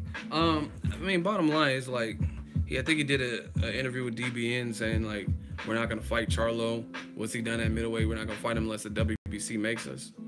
Like, what? That's a good fight. See, and this is the thing. Like, you guys always got to look at what people say. Here, y'all want some? Can we get to 250 likes or close to it? I'm gonna show y'all that new media shit, so you know what I'm talking about, and you can spot it. This is the type of bullshit that I see. Can we get to 250 likes? Hit the like button, smash the like button. I'm gonna pull this up. I want y'all to see. It's so funny to me. And I pinned it for my live stream. I knew this was gonna come up again, and I wanted to talk about it in the live stream, so I'm glad someone left that comment. So I did a video yesterday. The WBC outlined what's happening at the middleweight division. They said Jermell Charlo. Oh, that's Jermell. Whoops. They said basically Canelo's probably fighting Triple G. Jamal Charlo's probably gonna fight Hugo Centeno, and then the winners meet. Right? So I did a video yesterday. Look what the people put. I pinned it for this exact reason. So in the video where I'm talking about how Jamal Charlo's inching closer to the Canelo Triple G winner, right? Listen to what he put. He said Triple G versus Canelo trilogy. Fuck the bullshit. No one is gonna pay to see Triple G or Canelo versus Charlo. Remember what I told you about that book? The book of excuses? Triple G is 36, and I think he's 35, which is a lie, right? He's fighting for wins, of course, but money is on his mind now, I'm sure. Just check this out. It's so funny.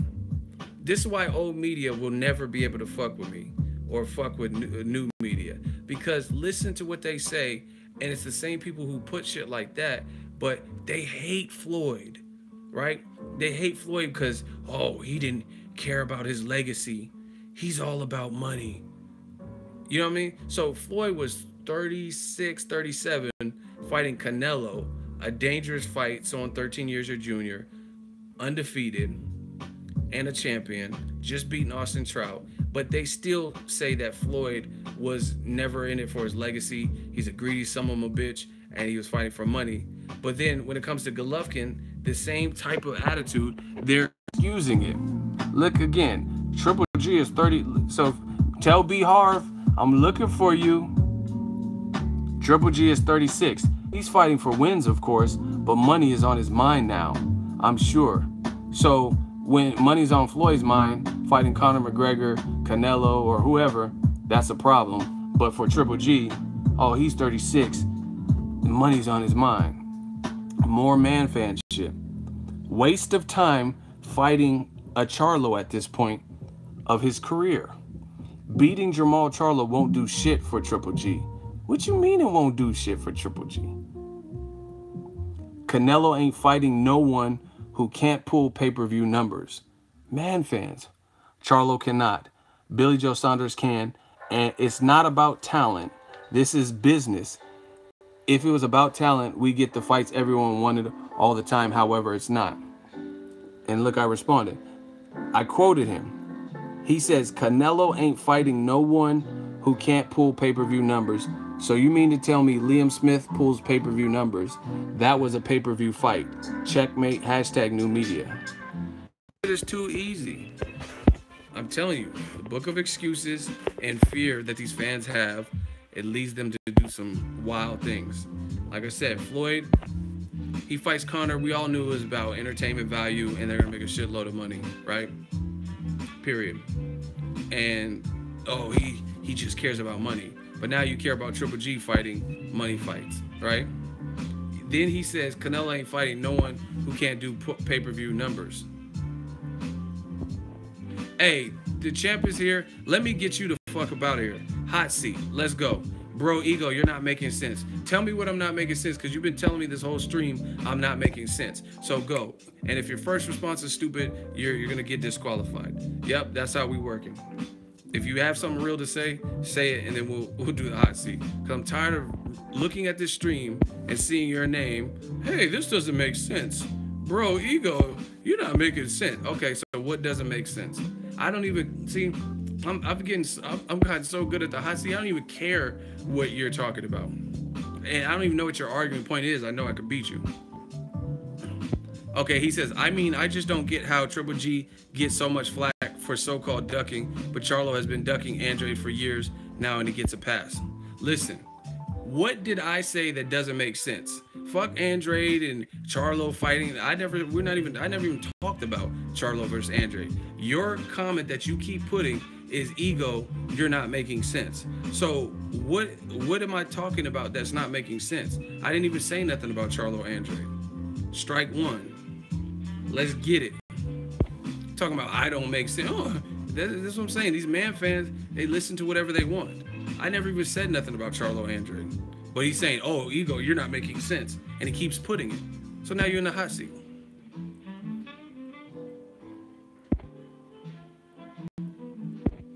Where are you at? Everybody get your popcorn. His name is The Champ is here. We'll see if you leave as a champ when this is all said and done in the hot seat.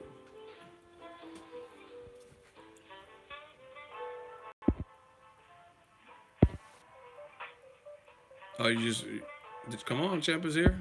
Where's the champ at? The champ is here. Where you at then if you're here? I just peep how you keep riding Triple G for fighting these fighters, but make no mention of Charlo. What I'm talking about current events. Listen, the WBC just says, see, this is, you're a man fan. Now it's time to get zipped up, buddy. The WBC, listen, they get mad at me for talking about current events. Current, keyword current. Shooters get ready, shooters on deck. Just yesterday, the WBC said that Jermall Charlo has to face, they're sanctioning a fight with him and Hugo Centeno Jr. Winner fights Canelo Triple G. They said that. I'm not Mauricio Suleiman, I'm not Ego Suleiman and all this and stuff. So you talking about I'm riding Triple G. I'm talking about current events. You're talking about Charlo and Andrade when they're at 54 and neither of them are at 54, right? Listen, the next person that puts mercy will be blocked by one of my shooters. This dude does not get mercy, and neither do you. So if you keep suggesting that, I see you keep putting mercy, there's going to be no mercy for you either, right? So I'm talking about current events with the WBC. As much as I like Demetrius Andrade, he's with a small promoter, Banner Boxing or whoever, and his career as of lately has had a lot of gray area and dry spots. You know what I'm saying? So I can't definitively, once again, Champ is here. Motherfuckers like y'all want to be new media so bad. Why is because you're a man fan, why is Triple G just getting so much flack from guys like you, but then Charlo and Demetrius Andrade? You want to compare things that aren't even the same. They're not even current news. Not even talk. The WBC didn't make Andrade the #1 mandatory for Charlo. You know what I mean? They said Hugo Centeno and Charlo. But once again, you guys want to be new media so bad, you think you're coming with clever points. Second, if we're really being real and if you really know your boxing, check this out. Not Jermall, but Jermell had a signed fight that was advertised through Showtime, right? and it was to fight Demetrius Andrade. Andrade's team and him pulled out of the fight because of a money dispute. Fact. You could say he had a good reason or whatever, so he could have at least fought one of the Charlos, and if he would have beat him, that might entice the big brother to try to get revenge or something. But Andrade pulled out of that fight. That is a factual statement. Now, if you agree with him pulling out over money, or if you think he ducked whatever, but the fact is he could have fought one of the Charlos and he didn't for whatever reason. So where's your comparison? And again, you're not talking about current boxing news. WBC ain't said shit about Andrade. Andrade ain't a champion. Golovkin is. Y'all want this boy cremated? Oh my God. Y'all want this boy cremated? This shit is funny. This dude getting cremated out here. And the other thing is, like, I mean, like I said, I love Demetrius Andrade from a skills perspective. I think he's nice for the division, but there's been a couple. The Lotta fight was hard for him to make. There's conflicting stories about what happened with him and Lomachenko, whatever the fuck the dude's name is, on the Billy Joe Saunders account. So, I mean, you talking about Canelo, Andrade. I can't put that all on Charlo because I don't really know. I don't know all the details because I could think of at least 2 fights that could have went down, Jermell Charlo and the Lomachenko, and there has been something. So, you know what I mean? Maybe that's a pattern. Maybe it's all coincidence. I don't know.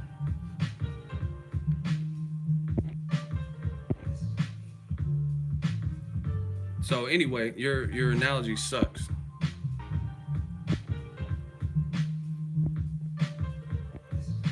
Now, okay, now you're copping, please. Man, I'm just saying, start pushing for Andrade when you make your videos. What does that have to do with anything? Once again, you've been bodied, you've been cremated. I'm talking about current events. Andrade has 1 fight at middleweight. Golovkin doesn't. You know what I'm saying? Charlo has 1 fight, but he already has another one that's being sanctioned with the WBC that they ordered, which is current boxing news. I have a video with Jermall Charlo that he calls out Canelo and Triple G. He says Andrade is #1 and you know it. You're all over the place. This is what they do when they get cremated. They always try to come back like on some zombie shit. Hey, why are you not bringing up Andrade and Charlo? What does Andrade have to do? Andrade has to become active and fight. Do y'all want me to dog him more? Because I know I'm already bodying him. Do y'all want more? Y'all want to see a dead body? I mean, it's good. We can do whatever. Y'all want to vote or y'all want me to dog him some more?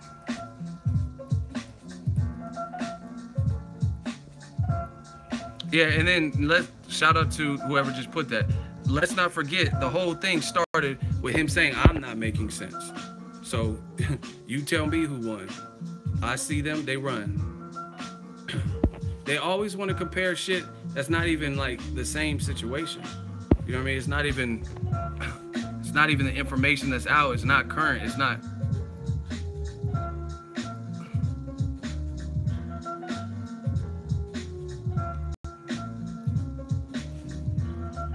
Y'all want me to body him some more, or y'all want to just vote?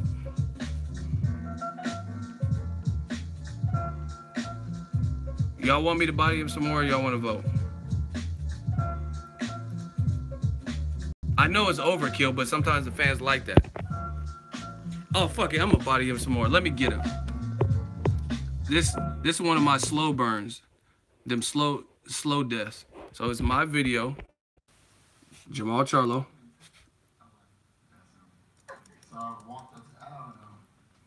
Hold on, I don't know what part it's at though. I'm fighting tomorrow. We aggressive, whatever, you know. We box, we fighters. We really do this. Like we fight each other. Like, you know, it's you figure it out. You know what? Boxing is. You know what I mean? I played a lot of Black American fights. You know at the time that was gonna be like. I'm a young, high risk, Golovkin paved the way. He done his job. He's a true champion. He stepped up to the plate, fought everyone that he was entitled to fight. His promoter's done great. I respect his team. I respect his training, even though he don't know me. Look, I'm ready for that top level. But I have to take my time like I did at 154 pounds. I understand that. But I'm only getting hungrier. So whenever I do fight you expect to see what you've been seeing from me. I'm only getting better. I'm only getting stronger. I'm only getting smarter. I feel better. Like, I feel way better at 160. So if I'm feeling this good and I'm winning, like, give me a shot, right? Like, why not? Why wouldn't you want to see this guy get challenged by someone that's one of the best in the world? Ooh, kill him. killer. Like I'm one of the best in the world. Matter of fact, how about I do this? I'll take some challenges and I'll show Golovkin and I'll show whoever else at 160, as long as I'm at 160, because I plan on going up again. Getting another belt, that's my ultimate dream. My brother want to be undisputed, and I'm fine with that, so he gonna be undisputed. Oh. And I'm gonna go get a whole bunch of belts on the top, the pound for pound list. That's my goal. Golovkin, we will fight something. And really, at 160 pounds, regardless of what happens, everybody got to come and see you. Everybody. Everybody at 160 pounds got to come and see you. Feel like you're the best at 160 pounds, and I feel like I'm the best at 160 pounds, let's settle it. Let's do what we done. I stayed there for J-Rock, y'all remember? I stayed there. I wanted to go out. No, they think I'm a long. No, that's the man. That's the lion in me. You would have moved up without fighting J-Rock? They wouldn't have. Y'all wouldn't have believed me now at 160. They would have definitely bashed you. Boom. This boy got killed. Let's vote. You heard him. He says, you feel you the best at 160? I feel like I'm the best. Let's settle it. He said, I respect Golovkin. Respect how they moved him, how they, what he's done. He don't know me personally. Let's fight. You talking about Andrade and Charlo win the conversation, and the WBC, they're on a collision course. Hey, one of my shooters, after a few more L's, and then I seen he said, oh, Ego never gives Andrade credit. Dummy, I've watched Andrade spar. I've interviewed Andrade multiple times. What are you talking about? I don't give Andrade credit. He's not. When's Andrade's next fight? Who is he going to fight? We don't know these things. We know who Jermall Charlo's in line to fight next. We know who Golovkin's in line to fight next. That man got body. I told you I was going to be one of my slow roasts, my rotisseries. We had to put him on the rotisserie setting. And all this, you guys understand this whole death sequence. It all started with, Ego, you're not making any sense. So he said his point, which was weak. I said my point, and we seen who made sense. You keep talking about Charlo and Andrade or Jacobs and Andrade when I don't even know where Jacobs or Andrade is ranked within the WBC, but Golovkin and Andrade, or excuse me, and Charlo are on a collision course via a mandatory. And nobody had a problem with Golovkin fighting Dominique Wade when he was the mandatory. In fact, that was probably the only reason, that's the only reason you could even justify him fighting a guy like Dominique Wade coming off of a split decision win over a 40-year-old Sam Solomon with 11 or 12 losses. See, I'm the boxing encyclopedia. I know my shit. I keep it right here for the fuck shit. Period. So, yeah, I'm talking about current events. 2018 is going to be fun, people. Yeah.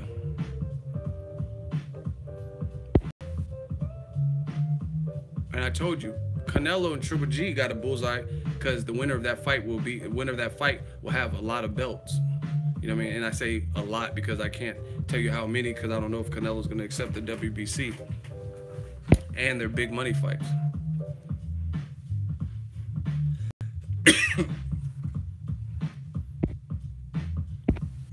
Man, this was too easy.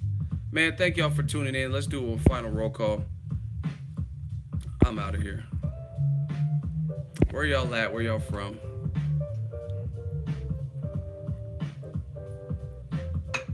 We had a good stream. Naples, Florida, Fresno, Maine, Norway, Houston, Bakersfield, Harrisburg, 661, Orlando, West Palm Beach, Texas, UK. Last minute like, smash the like button. Bakersfield, Cali, West Coast, Denmark, Rhode Island. We worldwide, baby. Houston, Baltimore, Chicago, Central Florida, DeSoto, home of The Truth, Errol Spence, Garfield Park Boxing in Chicago, Folsom, California, Utah, Merced, Berlin, Germany. That's that worldwide stuff, man. Ukraine, we everywhere. From Queens, New York, but living in Dublin, California, Manchester, UK, DC via LA, Houston, Texas. Salute to everybody, all the fans. Let's get some last minute likes up in here. Y'all got any last questions? I'll answer maybe a few more questions quick, and then I'm out of here. The first questions I see will be the ones that I answer, because I want to give back, because sometimes we had some hot seats that took a long time. Shout out to Hayward. Ego, who you see winning in Mikey Lomachenko? Ooh, I don't know. I would favor Mikey Garcia probably at 35. But we got to see the fight. Bob Arum's saying Mikey will quit and all this. Let's see it. Next question. Next question, and I'm just reading a couple questions before I get out of here. We already did the roll call. Canelo or Saunders? I would say maybe Canelo, controversially. Like, I think I really see that fight being kind of like a Canelo Lara, where Canelo will do good, but it's not going to be his best work. You know what I'm saying? It's not going to look like Kirkland or Angulo or some shit. It is really based on the style of Billy Joe Saunders. So I give a slight edge to Canelo, but I don't think he's going to look like it's not going to be a James Kirkland performance. Oh, Mr. T says Stipe versus Ngannou.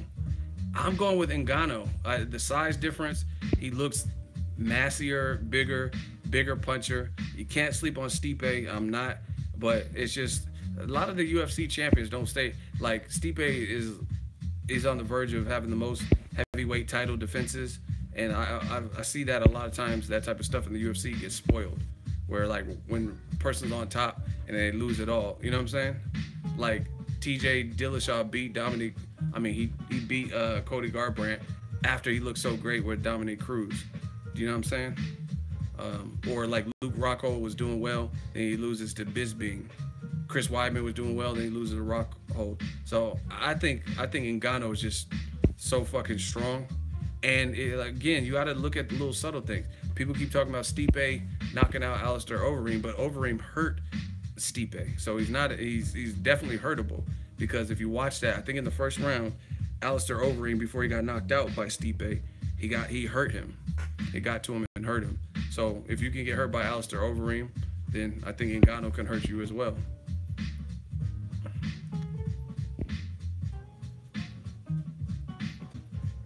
If Badu Jack beats Stevenson, is he pound for pound top 10?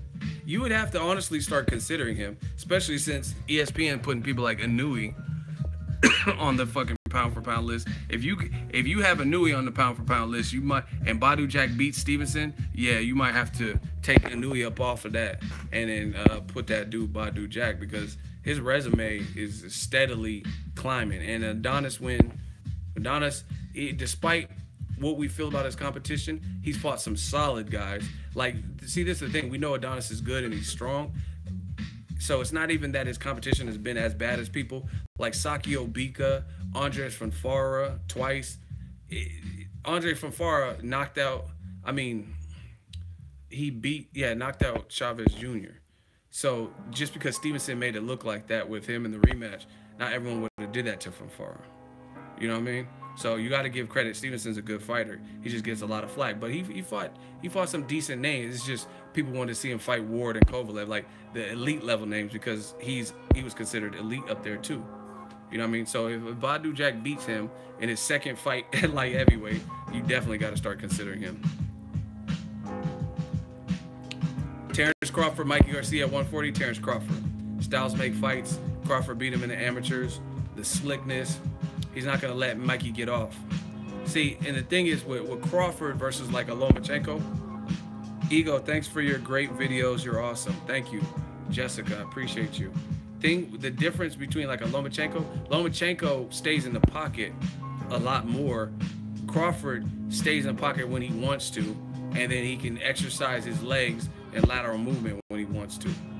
You know what I mean? So Crawford gives you way different. Like I've said this, Lomachenko is good, but his victories are captured really in the same fashion.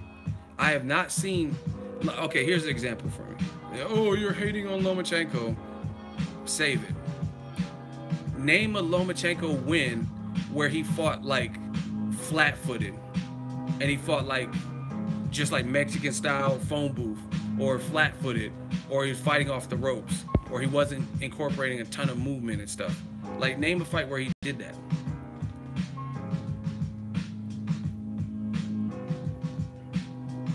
Honestly, name a fight where Lomachenko fought like that.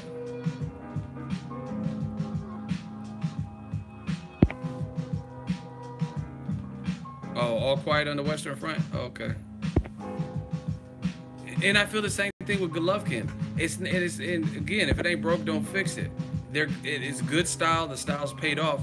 But if you get a fighter like that and you get them out of their element where that stuff is not flying, then you'll see a different fight, period.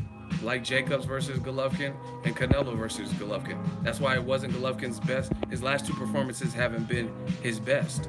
You know what I mean? Same thing with Lomachenko. Lomachenko, exceptionally good fighter. He's good at doing what he does.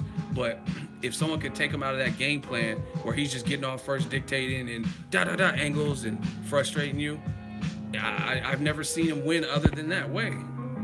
You know what I mean? And to me, if you're talking about skills, look at like Floyd Mayweather. I've seen Floyd be mad aggressive and fight flat-footed, like with Conor McGregor. He fought Pacquiao flat-footed because he was a southpaw in a lot of spots. You know what I mean? He wasn't doing. I've seen fights where he uses the Philly shell a lot, and then I've seen fights where he's not really using the Philly shell. Like that's what I'm saying. He has so many tools. It's not like people get it confused because you go to Google and see pictures of Floyd in the shell and shit. He's not always fighting in the shell. That's what, you know what I mean? That's how you know he has multiple tools he could pull from. You know what I mean? Guys, especially southpaws, Zab Judas and DeMarcus Corley's, he probably fought them more aggressive because he had to. You know what I mean? He fought Cotto kind of flat-footed. You know what I mean? But when it comes to Lomachenko, the style he's been using, Plan A, seems to be getting the job done. But it's, to me, especially as you move up and stuff, that's not always going to be the case. Mikey got cracks. You don't want to stay in there. You've seen what happened to Deion's Latishanen. Got buzzed and then got brutally knocked out. I was at the fight. You know what I mean? So you're not going to just be able to overwhelm everyone and forcefully make them quit out of frustration. I don't see it. I don't see that happening.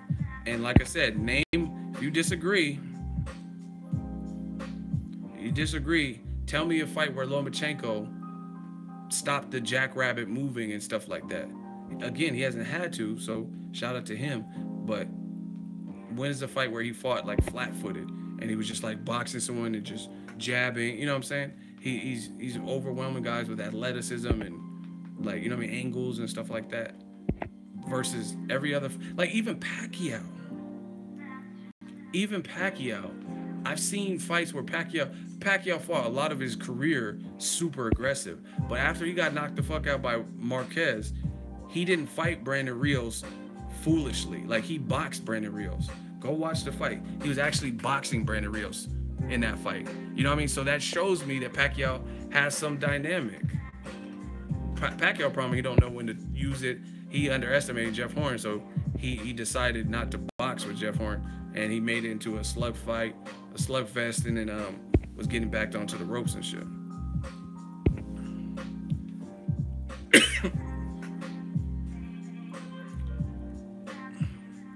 Do the Pacquiao voice. Tutu, I believe that when I fought Brandon Rios, that if he hit me after that Marquez knockout, that I might go to sleep. I might sleep if I got hit, so I decided to box. That's how Pacquiao would do it. Pacquiao always start off like that. You gotta start with that. Like, hey, Pacquiao, what do you feel about fighting Floyd? It's up to my promoter, Bob Adam. It is and I believe I'm going to get the plain trunks again with the bangs. Start fucking bitches and gambling. That one time in Davis.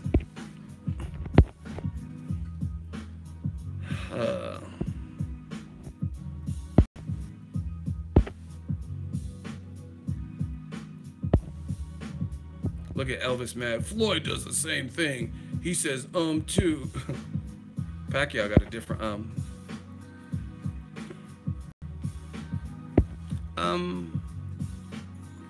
it's up to my promoter.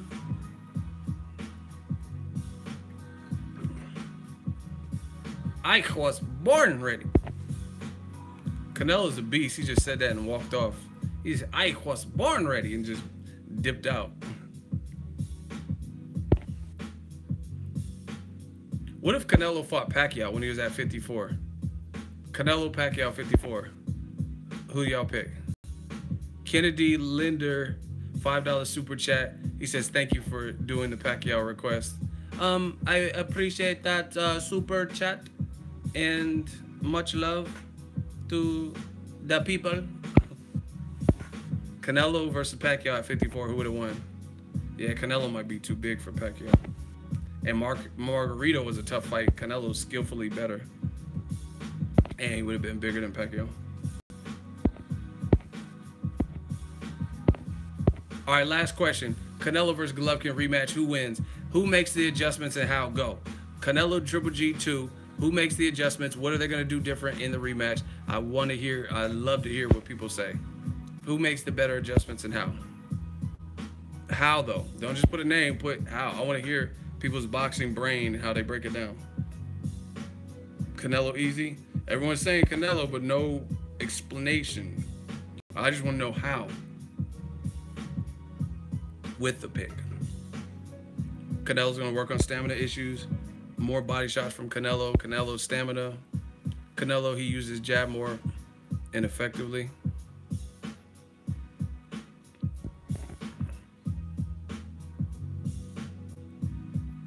Triple G has to go to the body. Now we're getting somewhere. See, this is boxing talk, people. Canelo stay off the rope. Hey, shout out to Sir.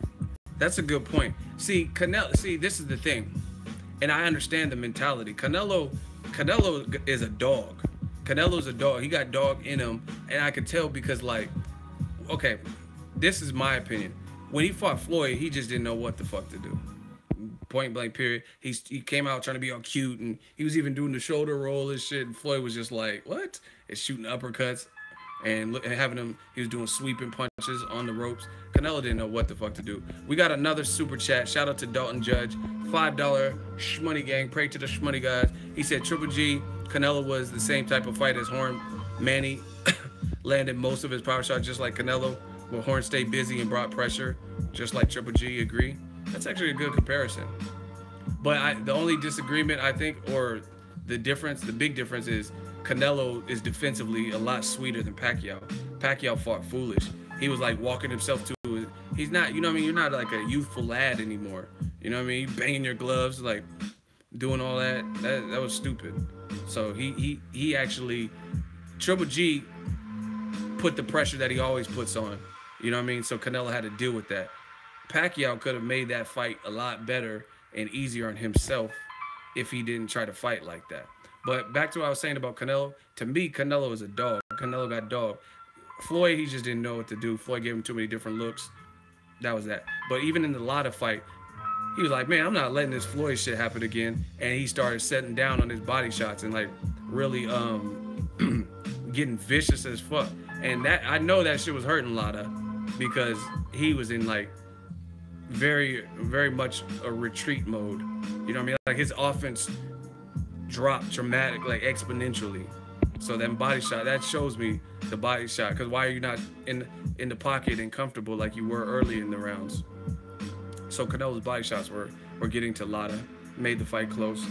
But Canelo got a dog.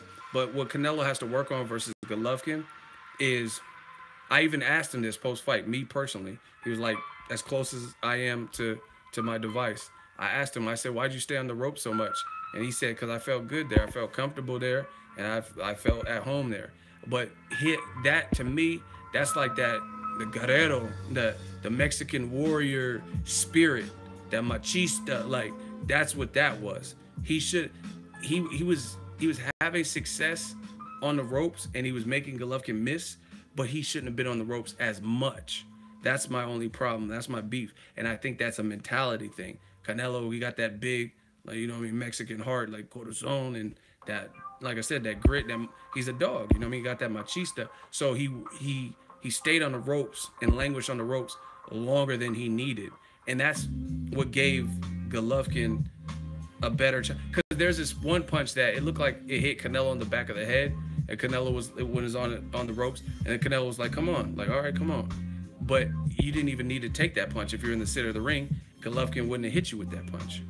You know what I'm saying? So I think he needs to control the center of the ring, be on the ropes. It's inevitable if you fight a guy like Golovkin, who's good offensively. You're probably going to be on the ropes at some point, and Canelo held his own on the ropes. However, part of why he got tired is having to ward off all those shots from Golovkin on the ropes. So it's kind of like Mayweather-Maidana. You've seen Mayweather-Maidana 1 was a tougher fight than Mayweather-Maidana 2. Similar concept. Floyd fought more flat-footed, and he was on the ropes. But see, the only difference is Floyd don't really have stamina issues like Canelo. Canelo has stamina issues, and on top of that, like, it's just fights like that. And the other thing is the scoring. If Canelo stayed off the ropes, if he wasn't on the ropes as much, people score for that shit. You know what I mean? Judges see, oh shit, Triple G's on top of him. That's what they look at. And that, you know what I mean? Don't matter if it's landing, partially landing, if you're blocking, and you know what I'm saying? They just look at the aggression, and then they think it's effective, especially from a ringside seat or whatever. You think it's all gravy. Because I remember Cotto and De La Hoya, they would have Floyd on the ropes, and it looks like they were doing some shit, and then just like conceded, slow it down, I just dished you. And then you see he wasn't really connecting. But those fights, people felt their rounds were close because of you were on the ropes. And Mayweather's exceptional on the ropes. Canelo is good on the ropes, but he's not Mayweather on the ropes. So that's a little different. So to me, I think Canelo, he needs to be on the ropes when needed, but not be on there as much, similar to the adjustment Mayweather made in the Maidana rematch. And I think that's what took a lot of steam. You know what I mean? You got to look at it. Golovkin is going to keep coming. He's like a cyborg or some shit. He's going to keep coming. And it takes a lot of energy to just be on some ropes, evading shots. You know what I'm saying? Like moving and bending, head movement, and get hit, and then like roll with the punch. That's all energy. So if he can correct that, I think he beats Golovkin. Try to control the center of the ring more, and if you can, back Golovkin up, dig to the body more, and just be more authoritative. Both of them fought. I don't know if they had jitters or what, you know what I mean? Because they probably won't admit to it. Yo, let's see if we can get to 275 likes.